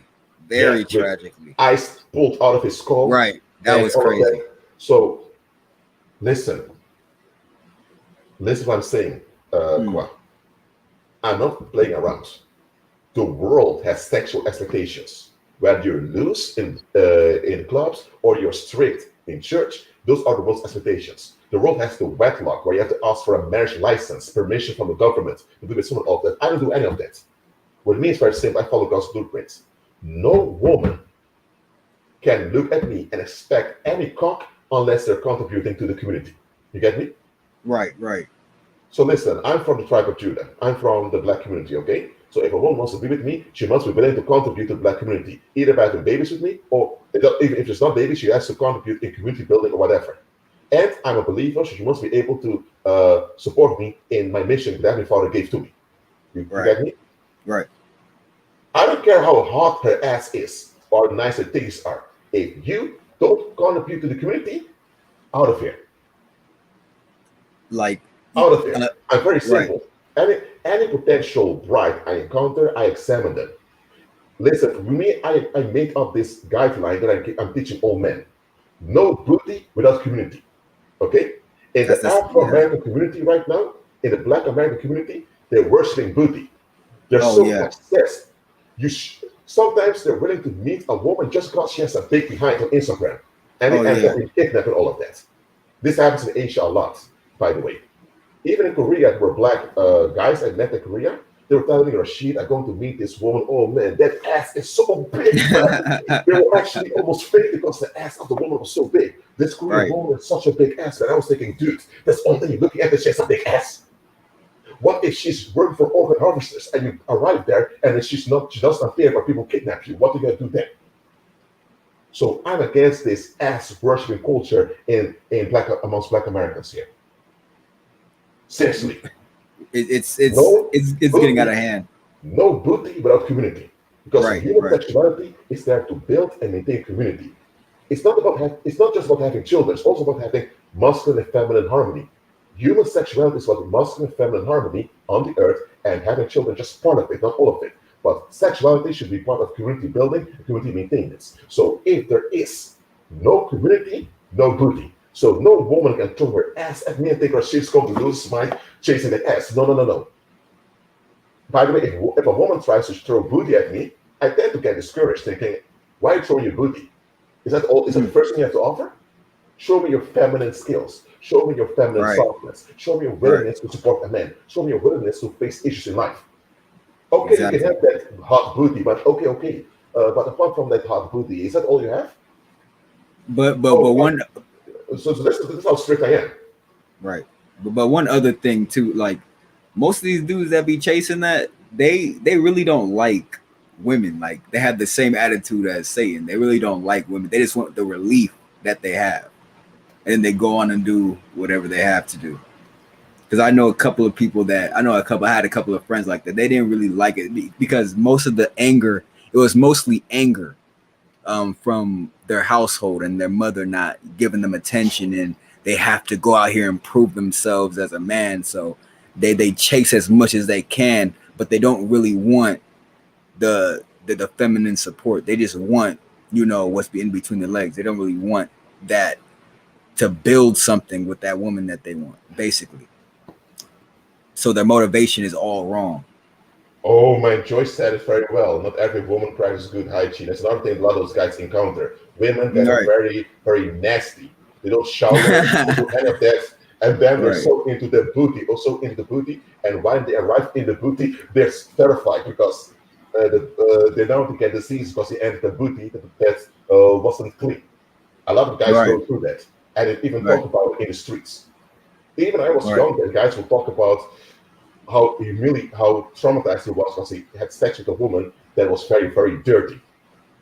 Right. There was this Dutch guy, I'm not going to mention names, but he had sex for the first time when he was 16 years old, and he told Rashid, I regret it. I'm traumatized because she was very mean, she had bad breath, and she was very, very, very dishonorable towards me.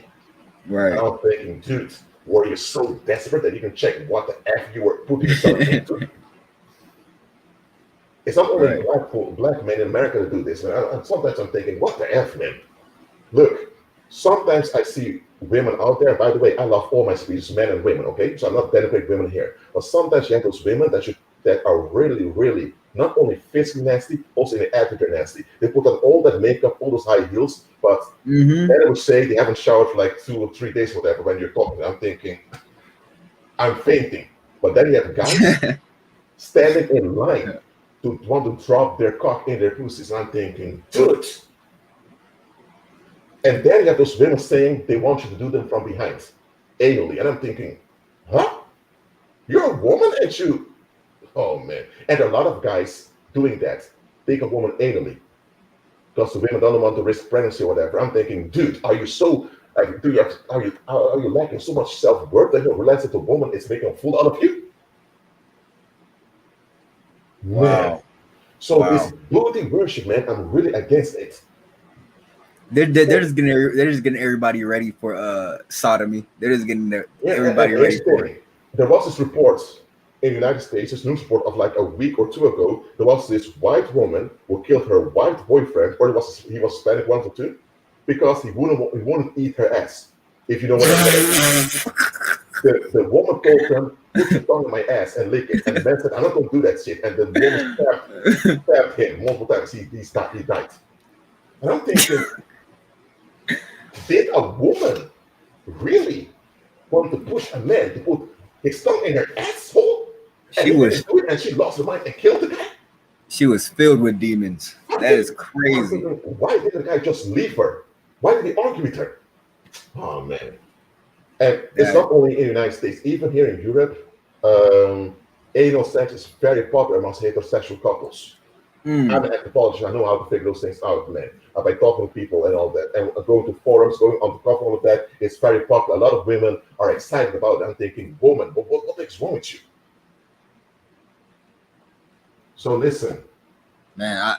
When it comes to sexuality, I'm quite firm. I don't follow the rules of the church and the world. I follow God's blueprint and tell men very plainly. That woman that you want to be with is just you want to relieve, or you want to community build. What is it? Oh, you want a community build? Okay, then the booty can be there. Right. If there's no community, no booty. I don't support that. Like even myself, like I had to learn to understand how to detect a real female, because when I was younger, I used to like the girls that had an attitude, like if a girl didn't basically, have a loud mouth or just was just not disrespectful, I just wasn't attracted at all. So now a couple years later, I'm learning how to detect and look for a woman that actually follows the blueprint of God, like a woman in her that walks in her femininity. But it's difficult in Western society because all the women, like even the women that are feminine, they act like they're not, just so they can be a part of the women that are dominating the the space in the world, which are the women that are disrespectful and they don't take no shit from nobody, or you know what I'm talking about, like the women that are at the top right now, they're getting their money and all this type of stuff. They want to be like that because it's like nobody wants to be ostracized, nobody wants to be put in the corner and all this type of stuff. So they might as well just, even though they're not like that, they're still gonna they're females. They don't want to be alone. They're community creatures. So wherever the community is, that's where they want to go. Even if the community is dominantly full of just witch type, mean, disrespectful type females, that they would rather go to that than just be in a corner not doing it. You know what I mean? Like just not being a part of anything. They'd rather be a part of that than not anything. And also, don't forget, we're both from the tribe. We're both Judeans. We're both from African descent here. And let me tell you why. Men like us, since the colonial era, the world developed rape, sex fantasies about us. Even in commercials, they would joke about the big cock of the black man, all of that. We're like the sadistic sex toy of the world. The toy of. And I've encountered women just staring at me with love in their eyes. I've encountered that. And I just walked away because I felt like they want to take advantage of me.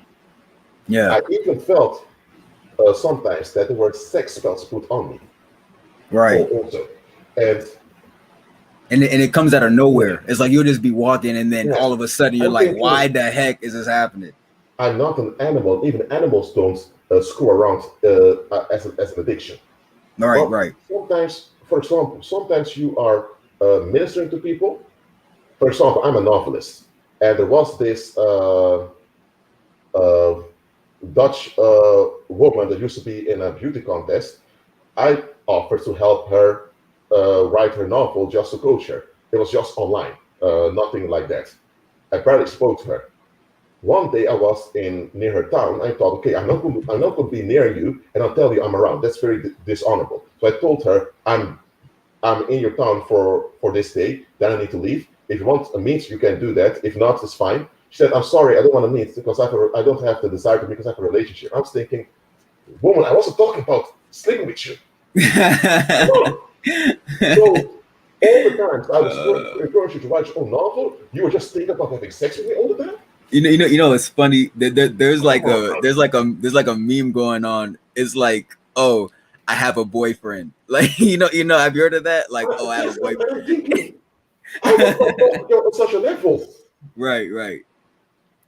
That's what I'm thinking. So you can't even, as a man, give proper psychic income to females without them thinking you want to take advantage of them. I'm thinking I'm not on that level.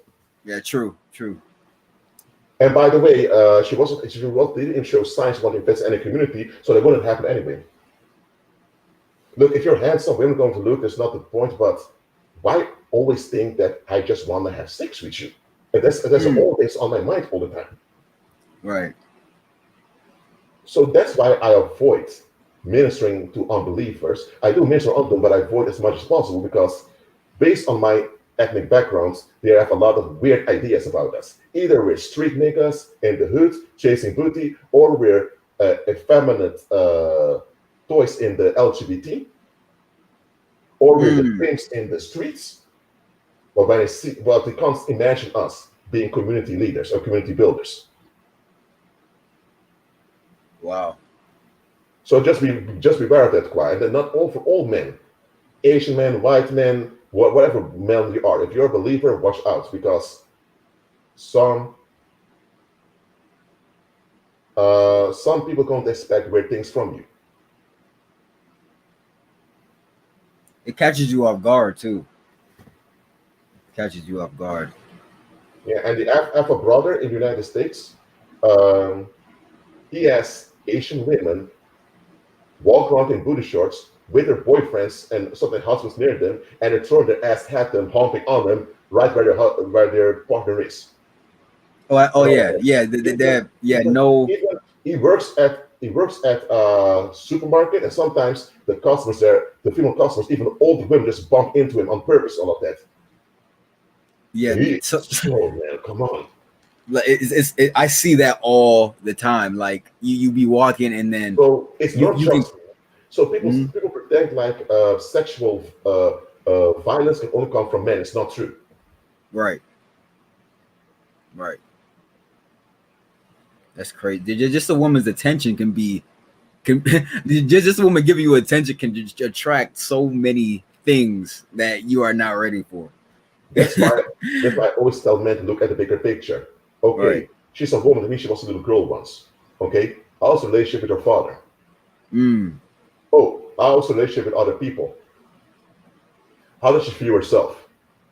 How does she put up herself? Is she willing to be feminine and soft? I look at the full picture. Too many guys,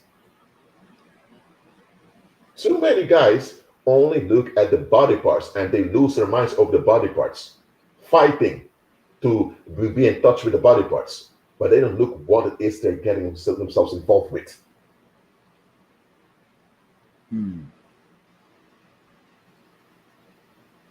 Wow. Wow. So, look, as men, we are designed by the Heavenly Father to look after the women in our communities. Okay, that's true. But the women of today make it very hard because either they throw themselves at you in a desperate way, and if you reject them, they're going to cry rape. They love to do that, saying Mm. that you took advantage of them just to get sympathy in another way. Either do that, or they say all men are trash, or they come with this feminist nonsense. So they make it very hard for men to actually be men. Yeah. It's just like most men are balancing on a tightrope right now. It's like they're in the middle, just trying to, you know, walk the line and see which way to go or whatever. Some dudes are just completely. Have you heard of this thing called MGTOW? The I men spoke going their about own way. I spoke about MGTOW and the red pill community and the incel community. I spoke about all of those things. Right, right. They're just Men giving going up their own completely. men going their own way. Which way are you going away from women? Right, Are you exactly. going to cats, to dogs? Are you going to other men? Where are you going? Right, right, right. You get me? And the Hmm. red pill community tells you, okay, you need to be very cautious of women because all women are out there to get you. So the red pill community is hinting to you. I'm thinking, what, man? Please. Yeah. And incels already spoke. This guy, incels don't actually exist. Incels is just a term for men that can't find an easy sex toy. Because all men can get a woman. That's natural. You get me? But if Hmm. men want a sex toy, well, it's very hard to find a sex toy that will take all your violence. So those men often say, "I can't find a woman, but he wants me." No, no, no. You want a sex toy you can abuse, and you can't find that. That's different. Yeah. So Society is. Yeah. the incel community is just a community of men who want to be sadistic with women, and they can't find sufficient supply. And they're bitching and complaining about not finding sufficient supply for their narcissistic urges. That's it. Exactly. Society is all about extremes. They're just trying to push you to another extreme. Either you are an incel or you are a red pill. Like it doesn't. I don't understand what these guys are trying to do, but it's just obviously not working. It's obviously Is not men working. odds? Do men also throw themselves at you, brother? No, no, no, no, no, no, no, no. Never. And they better not try that because my invincible bodyguards, the holy angelic beings, were smacked them down, man. No, no, don't come with that song, my shit over here. Absolutely not. Mm, right. But I actually do see some dudes trying to get at other guys though, and they have, and it's like they're possessed. Like it's like they My have God. no. It's like they have no regard. It's getting so. I can't even watch. Like the other day, I was on Hulu. I watch Hulu a lot, and like every commercial is a Pride commercial. Every commercial, it's like you can't.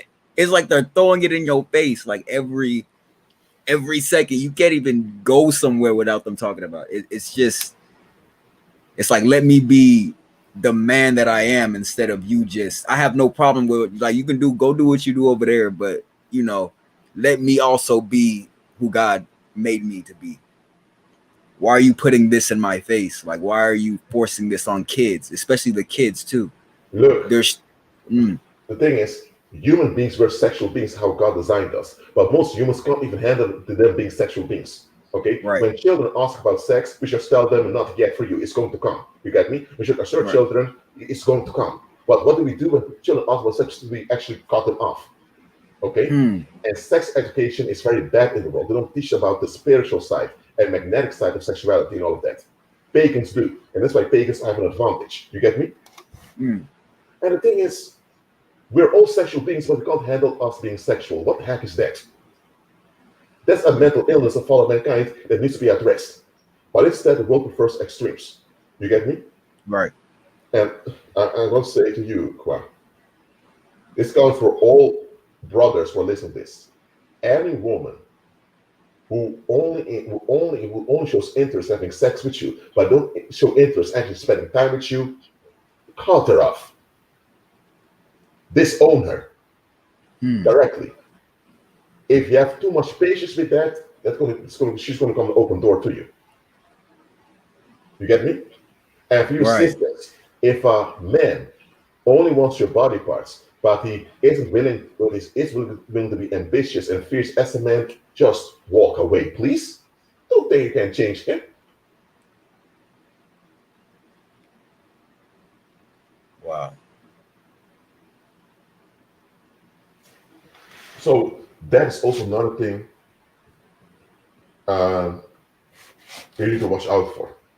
Okay? And if you have a man who prefers to spend time at work instead of being with his woman or his wife, that's a red flag also. A man who refuses to spend time with his wife, that's a very red flag. Either that woman is dangerous and he needs to divorce her or be away from her, or he's into other stuff. You get what I'm saying? Yeah. And a woman not wanting to spend sexual time with her partner is also a red flag. Either she's getting it somewhere else, or she's just taking advantage of you, financially or whatever.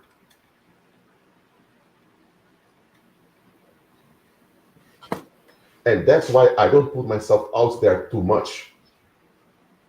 Because, listen, I'm not seeking attention from the world. I need to be there to reach people on behalf of Christ. You get me? I need to have impact on the Black community. I need to teach other believers. There are multiple things I need to do on behalf of the Heavenly Father. So I need to be out there. But I don't put myself too much out there because it will get a lot of unnecessary negative attention.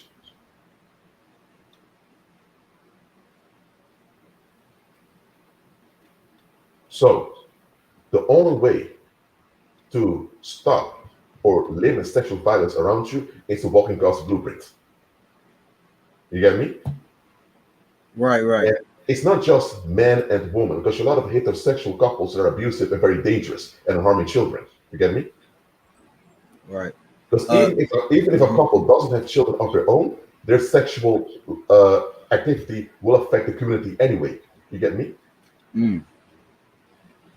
Somebody sorry, but so somebody in the comments said money talks. Some people tend to look down on others if they are not wealthy.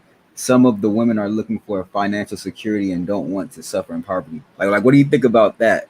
Because I think that there is some women that, they attach themselves to somebody because they're financially, secure, and they want to be secure also. So like, what do you think about that? We are social creatures, and women are designed by the Heavenly Father to be fed psychic income for the community. So women, when they are looking for a man, they have a community expectation in mind. Men often look at the body parts and they lose their minds about the body parts. That's men, straight up. I'm being open about it.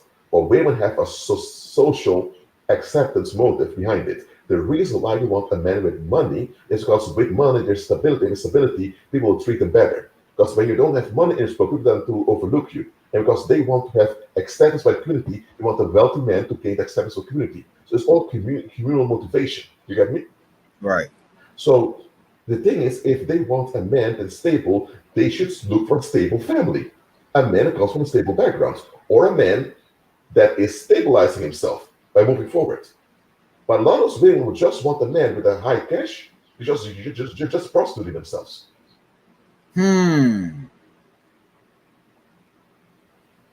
You get me? Right. Wow. It doesn't look like it doesn't. It doesn't look like that. It doesn't look like that though. Like on that doesn't make like social media doesn't make it look. It makes it look like they're doing something noble and how could I say righteous.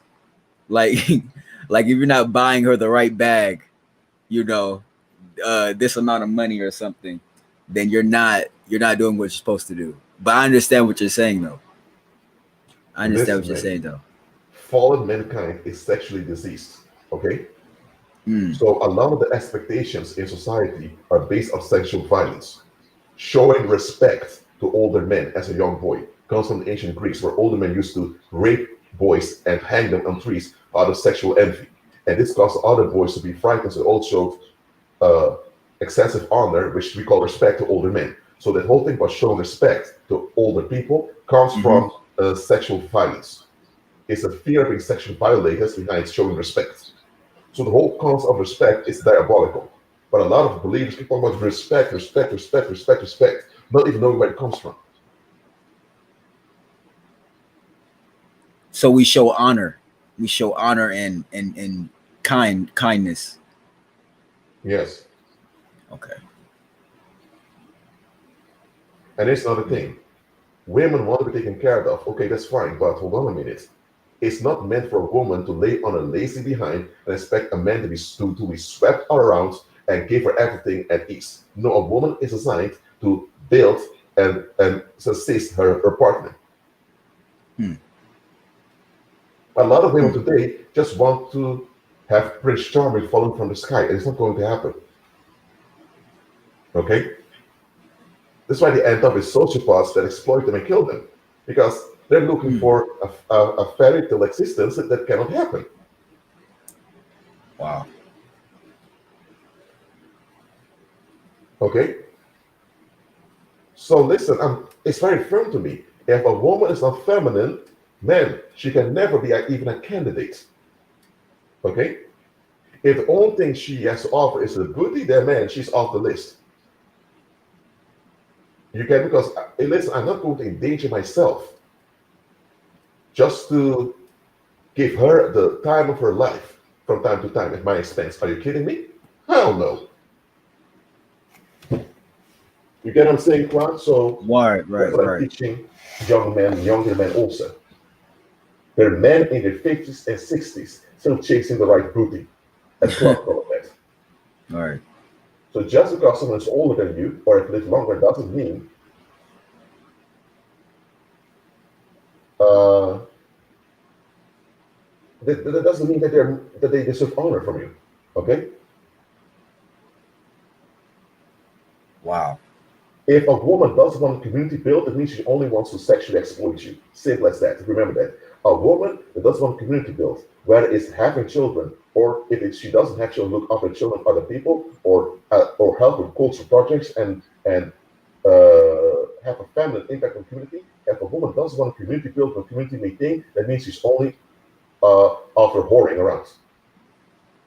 You get me? So either she whores around Hmm. by draining you as just one partner, or she's whoring around spreading a lecture over the place. A woman that does want a community build, that's part of being a woman, it's community build. If she doesn't want to do that, then means she's a sex offender.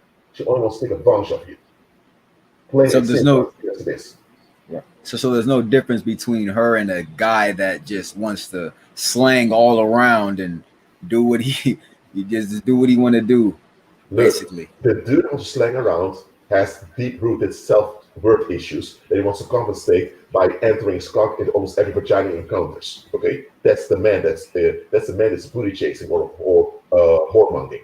But the female that's whoremongering is exactly the same, but she does it in a more polite way because she's a woman. She can't get away being openly aggressive because it may backfire on her. You get me? Right. Hmm. Right. Wow. And there are women saying today that they only want to have their job, have some sex, and be left alone. They don't even want a community build. But the same women that have this feminist attitude, they will complain when the community doesn't work and blame all the men for it. But they don't want a community built with the men. You get me? Yeah, I've even noticed that, like, if a woman, like most women, if they tell their partner, like, yo, I want you to, you know, do you think you can do this and that and that, and the man would do it, but it's just that most, like most women, that they don't know how. I mean, on both sides, they don't really know how to communicate with each other. When it comes to community, they don't really know how to communicate with each other. So I think that's something that we have to work on. You know what we need to work on also? Hmm. Teaching the young men that they have natural value as men. Because Oh yeah, yeah, society tells them that they're nothing unless society approves of them. When you teach a young boy that he's nothing and you traumatize him into respecting older people, listen, respect has to do with fear of sexual violence. That's what it is. right, You're afraid right, of being sexually violated. That's why you give all validation to older people. That's what respect comes down to. Respect is based in sexual violence. Look right. at the history of it. It goes back to the ancient Greeks. So if you teach children sexual fright just to make them behave, I'm telling you, you already are breeding a rapist or a booty chaser. You get me? Yes. Why? Because when he becomes older as a man, he doesn't dare to operate in his manhood because you put sexual fright in him. That's crazy how you just said, because I've, from all the friends that I've grown up with up until now, I'm 25 right now, so all the friends that I've grown up with, they fell for that spell of, you have to prove yourself. So most of them started gang banging, most of them went to jail and all that stuff.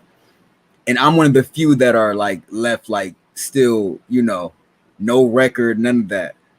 But But here's the thing, man. mm, Apart from gangbang and all of that, some men prove themselves in legal ways by working hard from 9 to 5 or something even longer, and they end up being drained by the corporation, and they end up dying of suicide or of bad health. So that's another right, form right. of proving yourself. So you have to Mm, prove yourself in a way that society doesn't condone, that they put you in prison or you get a criminal record, and you have to prove yourself in a legal way, allow society to drain you. Both are wrong. But we tell right, young men, let society exploit you, then you are a good guy. You get me? But then in right, the street, tell you society is scamming you, which is true. So, so do your own thing, and do your own thing doesn't give you protection in the streets. You get me? right. So it begins with them sabotaging the mental health of young boys by traumatizing them into sexual fright. That's what's going on. Mm, mm. And this thing, men don't have to prove themselves to anyone because God proved himself to us. We don't have to prove anything to anyone. God proved himself to us in the form of Christ Jesus at Calvary. And so now we just follow him. Wow, wow. For example, in Denmark, they have empathy classes in primary school, teaching to children how to develop empathy. Why don't they have Mm. that in the United States? The United States say work hard. If you don't work, you don't eat, or blah blah blah. Be a man or whatever. They put sexual fright in young boys. It happens to black boys, white boys, Asian boys. It happens all over the world, and we really need to stop this crap. How do you get sodomites? How do you get rapists? How do you get booty chasers? Or how do you get women haters and all that? It's by women, yeah, because women do it too, putting sexual fright into the boys. In the past, they actually used to uh, single out one boy in the community, and they would force all other boys to beat that other boy. That's how they all got narcissistic supply. So they would force young boys to molest and even abuse other boys. That's what pagans used to do. And what they also used to do is that they used to sexually molest boys with special needs, and they would turn into the clowns later in life because they were so mentally defective. And as adults, when they were so mentally defective, they would put makeup on them and laugh at them all the time. Putting sexual fright into boys is the common thing the world is doing, and it needs to stop. Do you think it's a good idea? Because I used to see this in middle school when I was going to middle school. Do you think it's a good idea to let the handicapped children go out to recess with the normal, with like the what I mean, like the normal kid? Do you think that's a good idea, or do you think that they should I just don't think be it's a good idea right, right, right? because many many of those so-called normal kids are not in the right mind. Yeah. Those types of traumas that they have to face in life, that they need to process. Because I used to see that a lot. I used to see they used to let the kids out, and then like the other kids, they would be making fun of them and doing all type. I'm like, I don't think this is a good idea for you guys to let us mix like this, because not everybody. Some of these kids at home, they might be in the right mind, but they're not. They can't look at this other kid situation in a practical way. So Listen, they'll Kwa, I was considered a child with special needs. yeah, me too. Me I was too. considered autistic, even though I wasn't autistic. I was just a bit stressed Right. out by the surroundings I grew up in. You get me? But Right. because I daydreamed without me being aware of it, people took advantage of that, thinking they can treat me however they wanted. And that was the first time I saw how worldly people and how the world really is. Right.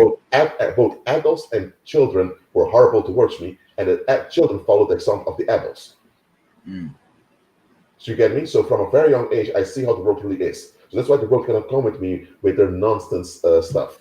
You get me? Right.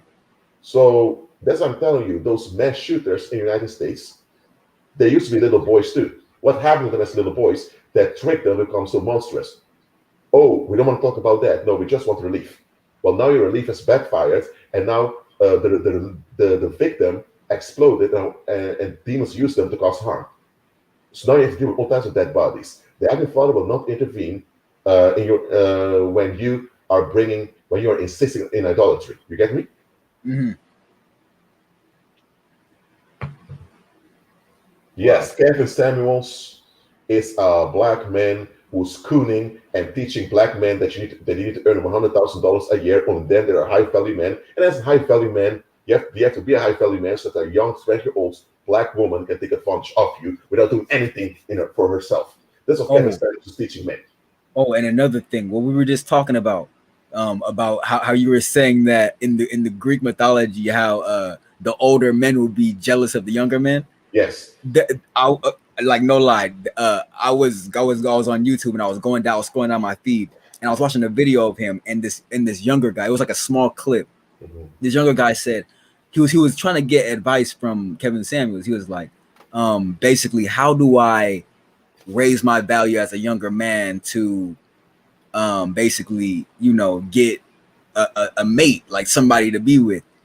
This Kevin Samuels, he basically told him what you said, but he said like in a cooler man. He said basically, oh, I'm 50 something, so you have to wait. You young guys, you guys don't have nothing yet, so you have to wait, and you can't be looking right now. So just stack your money up. Don't look for a woman right now. And I'm looking at that. I'm looking at this, and I'm like, what the heck is he talking about?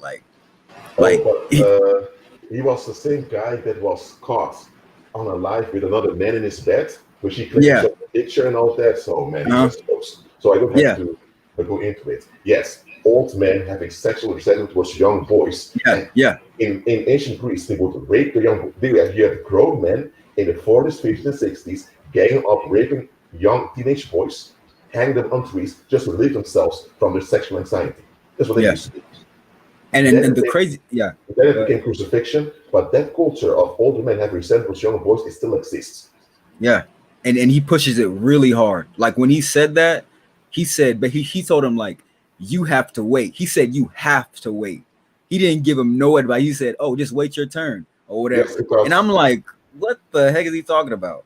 because look at it. Look at this. In ancient Greece, the common age for a man to get married or to have sex for the first time with a woman, because before that you had older men banging in your ass as a teenage boy. So the first time you had sexual contact with a woman was around age 30, and the woman was half your age 15, 16. You get me? Right. So that's where the whole idea comes from, that you have to wait to become a high value man. Who makes you a high value man? The older man who resents you.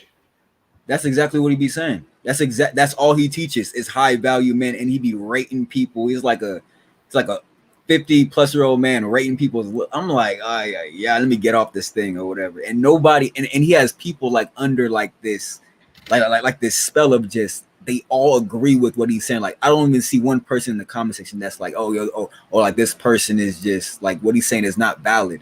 Like almost everybody agrees with what he's saying. What he's saying is not true. Like some of the stuff he says is not true at all. Listen, there are many men with money and their wives leave them to go to a guy with nothing on the streets. You get me? Exactly. Thank you. Is saying that you need to earn a lot of money for women to want you is not true. Thank you. I've seen this. I've seen it. I've seen it happen many times. And they're like, why did she leave me? Like this is a man his age having thousands, millions of dollars. He has houses and everything. And they leave for a dude in young, you know, still in his 20s or whatever, you know, happy about life or whatever. He doesn't have a lot of money and they're going for this guy. And then they're like, what the heck? But he's teaching that you have to have this, that, and that. And if you don't, you're not high value. You're not this, and you should just go out and die. And he literally tells people, like this, no lie. He literally tells people, get a dog and die. That's like his motto. Like if you're not high value, just get a dog and die. You know who is he's emulating? He's emulating Apollo. That pedophile, sodomite, female hating Nephilim, son of Satan. That is who he's emulating. Right.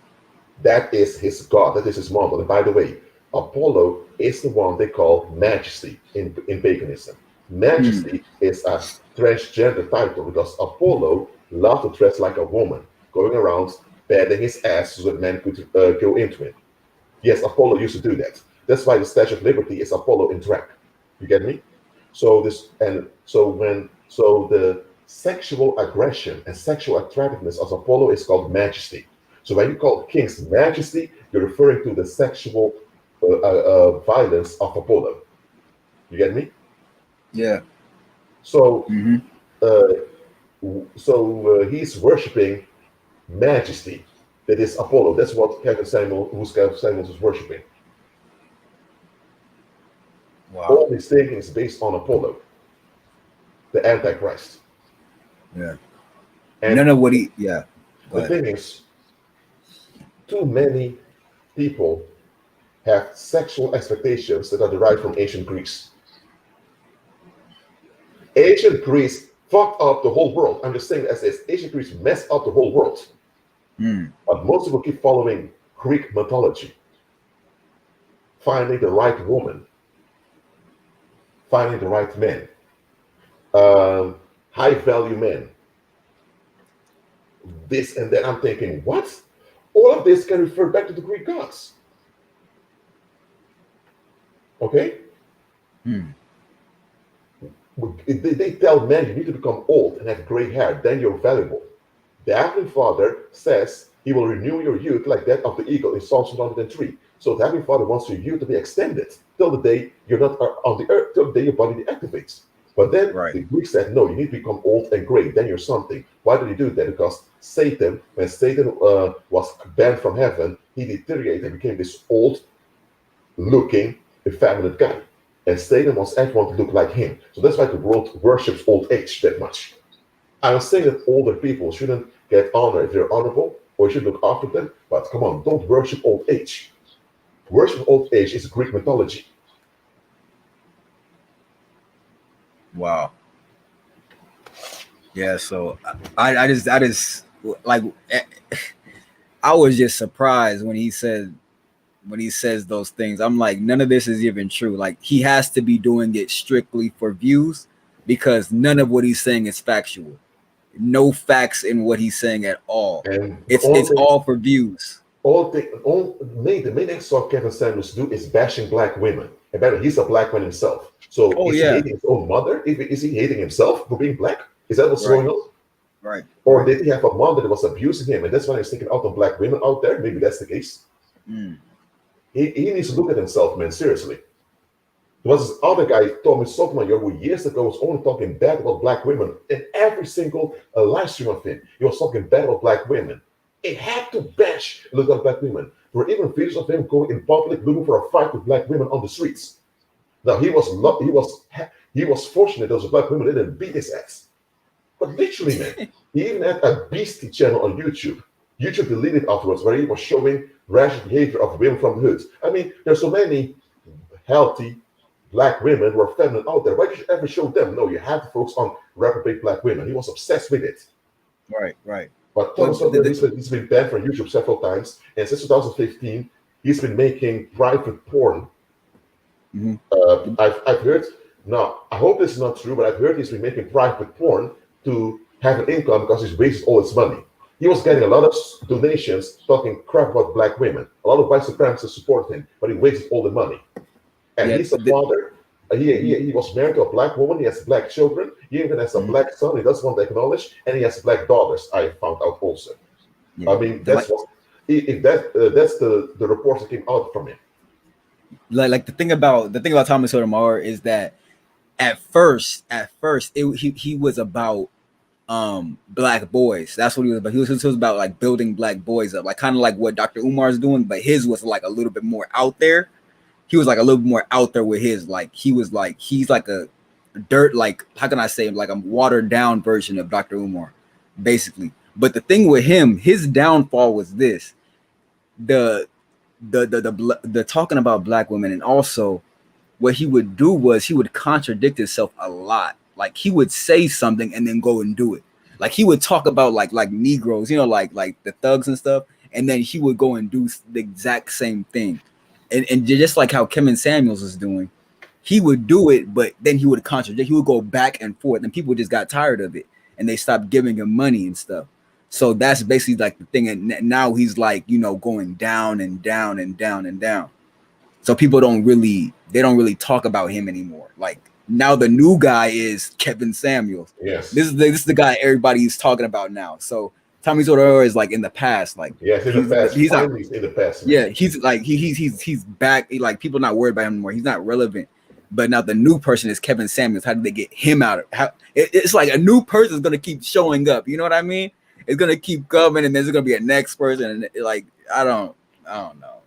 It's just these people. I don't know how they keep popping up. I just don't know how they keep popping up. It's a community issue. One individual asked, "What's OnlyFans?" OnlyFans is a social media where you can show sexually sensitive content for all people who are fans of you. That's what's called OnlyFans. So many of the hosts go there to earn money, and they earn a lot of money too. There are even men over there making private porn. They say OnlyFans is for art, but in practice, it's mainly for that type of art. It's they say that they want to go on OnlyFans because YouTube doesn't pay a lot, which is no. Because they show their asses for free. Yeah, exactly. They're lying to themselves. It's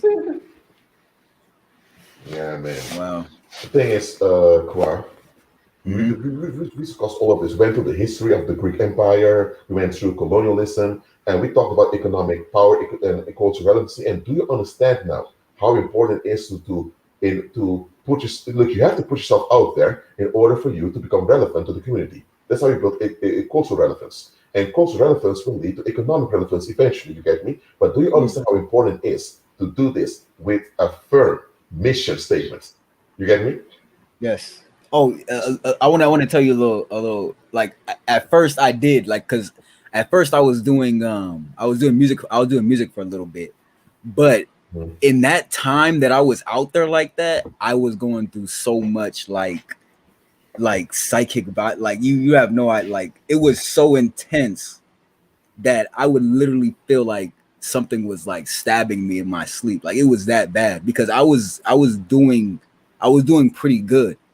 But this is around the time that, I wasn't good mentally, but I was still putting out content and I was getting numbers on the content, but there was so much like psychic violence coming towards me. I was like, I can't take it. And I stopped for like a couple years just to recover because it was so intense. It was just that's when I really wanted to study and understand. That's when I started getting into your videos about psychic violence and stuff. That's how I really started to understand. I'm like, okay, so I'm not the only one that's going through this or whatever, because I was like, wow, like I took a step and this is what a step can retaliate. Like this is the type of retaliation you get from taking a step. Okay, so that's how I started really like getting into Look, how the spirit realm works. look, man. It's very simple.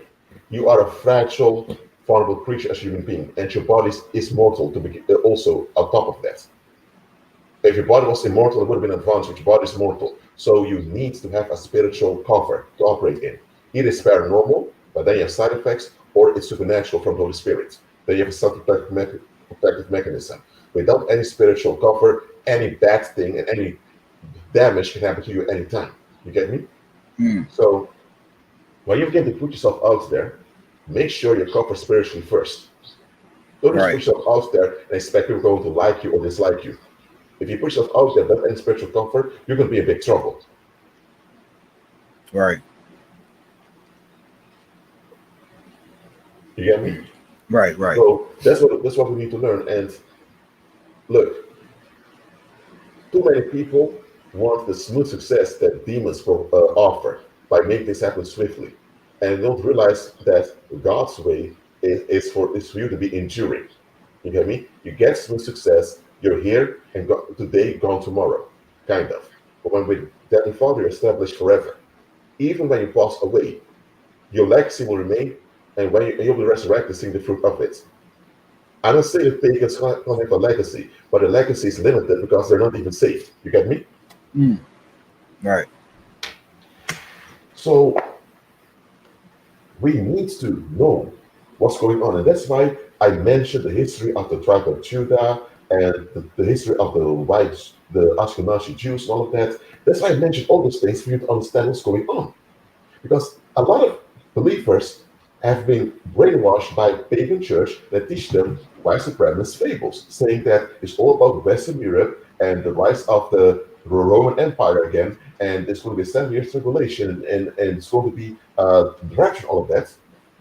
Well, the truth is about it revolves around the tribe of Judah and God's plan with Judah till the end of time, till day Christ returns, and God's salvation from Judeans. Once you understand it's about Judeans, then you need to know who are the Judeans, what are Judeans today, and then you will understand the Old and New Testament better, then you will understand prophecy better. You understand me? If you mhm, still think that prophecy is about West Europe or the United States, then you are in delusion. You get me? And you have to be out of a delusion for you to actually walk fruitfully in the power. right. Mm, You understand me? wow, right, right. So, about economic boosts, the reason I mentioned the sexual history is because human sexuality and economy go hand in hand. You get me? Mm, Stable men and stable women make an economy prosperous. Sexually defective people bring forth oppression. And that's the thing about fallen mankind. Fallen mankind is like this. They have no collective stability, so they cling onto the violence of the crowd in order to feel secure. And the men in the world have this thing that they want other men to drive them. Another men in the world don't have a masculine drive. Instead, they want the drive of another man to drive them. That's where dictatorships come from. Again, that's where you have those personality cults come from. They as a man, instead of being led by the Holy Spirit, they want to be driven by another man, which is actually a mm. type of energetic sodomy. You get me? Is that like the mentor, like a mentor, like a male, or is it like No, the no, no, no, could? no. A man can push you and mentor you. There's nothing wrong with that. Okay, But the moment you expect to be driven by an external man, that's energetic homosexuality right over there. It's or like in the unnatural. army, like in the army. Like in the military, because the military is based Oh, on the Greek Empire. You get me? yeah. The military, look, in ancient times, you had militias that fought for kings or for locals. That's what you had in ancient times. So in ancient times, you only had militias here and there. The military as an institution comes from the Greek Empire and is based on ancient Greek sodomy. So yes, so in Greek Empire, you were sexually molested as a little boy over and over again, breaking down mentally because of it, and now those men that sexually abuse you develop a trauma bond with them, and they will turn you into a man. You get me? The same thing Mm, they have in the military, but instead of the sexual abuse, just break it down mentally. You get me? right, right. So the military is a sodomite institution. That's why it's no place for women whatsoever. And the corporate world itself is derived from ancient Greek fraternities. You get me? Mm. So even though both the military as well as the corporate world, they're both sodomites in origin, as well as the criminal world. In the criminal world, you need to go through a backdoor initiation in order to be allowed to live. If you're doing crime out there in the streets and you didn't go through a backdoor initiation, you get killed. But if you went through a backdoor initiation, you get protection. And you know what a backdoor initiation is? When a whole gang literally busts in your behind suddenly. They will Wow. invite you to a club, to a party. You think, hey, I'm being accepted, and I'm in a party with all the big guys. Then tell you, please go to the back door. We have some drugs for you. There's some hot ladies waiting for you over there. You think, oh, I go to the back door, and before you know it, you have those men, big, strong men, tearing clothes off you and busting you in your behind. And afterwards, you're in. You're part of the criminal club now. This is how it goes. Even if you were successful in selling drugs, whatever, if you don't go to a backdoor initiation, you're finished. A lot of criminals manage to get out of criminality before they're killed or before they're forced into the backdoor initiation because it's the backdoor initiation that makes you safe on the streets. You get me? Mm. So the criminal world is not random, it's a cult where they worship Hermes, the god of the thieves. And Hermes, whose name on earth was Lagos, is a half brother of Apollo. Wow. And he's also the ancestor of the blue blood royal households of Europe and also of Asia. The blue blood households today are the human descendants of this Nephilim fathered by Satan. You get me? Mm. So all those royals that are called blue bloods are descendants of Lagos indirectly. They're humans, but they have a Nephilim ancestor. Wow. So that's why the African kings are not allowed to actually govern their nations anymore. Why? Because they're not blue bloods.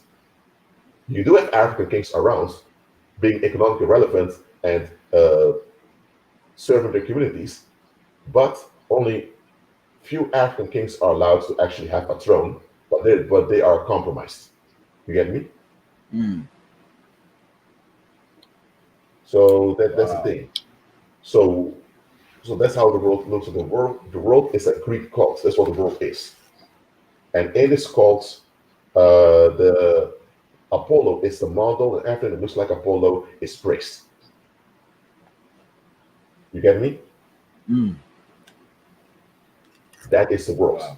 And we grew up in this Greek cult. This Greek cult will be here till Christ returns. So we need to take advantage of this Greek cult in such a way that we use it to our advantage to do the will of the Heavenly Father. You get me? That's all Right. we can do in here and now. The Greek cult, we can shut it down locally here and there, while the complete removal will happen when Christ returns. You get me? So our part is to walk in power continuously. And that's why I keep making these live streams. These live streams have been almost 4 hours. You know what? I don't mind because we share a lot of knowledge, and I'm happy with that.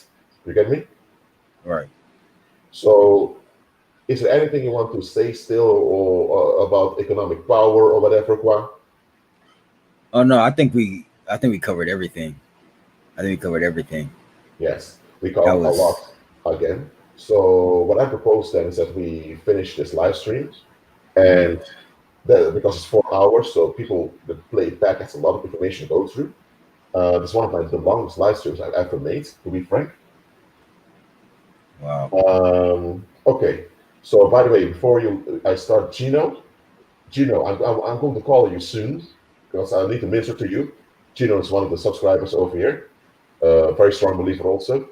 Okay, so apart from this, thank you for being here, Kwa. Please, Mm-hmm. moving forward, build cultural and economic relevancy. All of you guys do it. Support the tribe of Judah, align with God's plan, and I'll see you in the next live stream. Be at peace, y'all. Amen.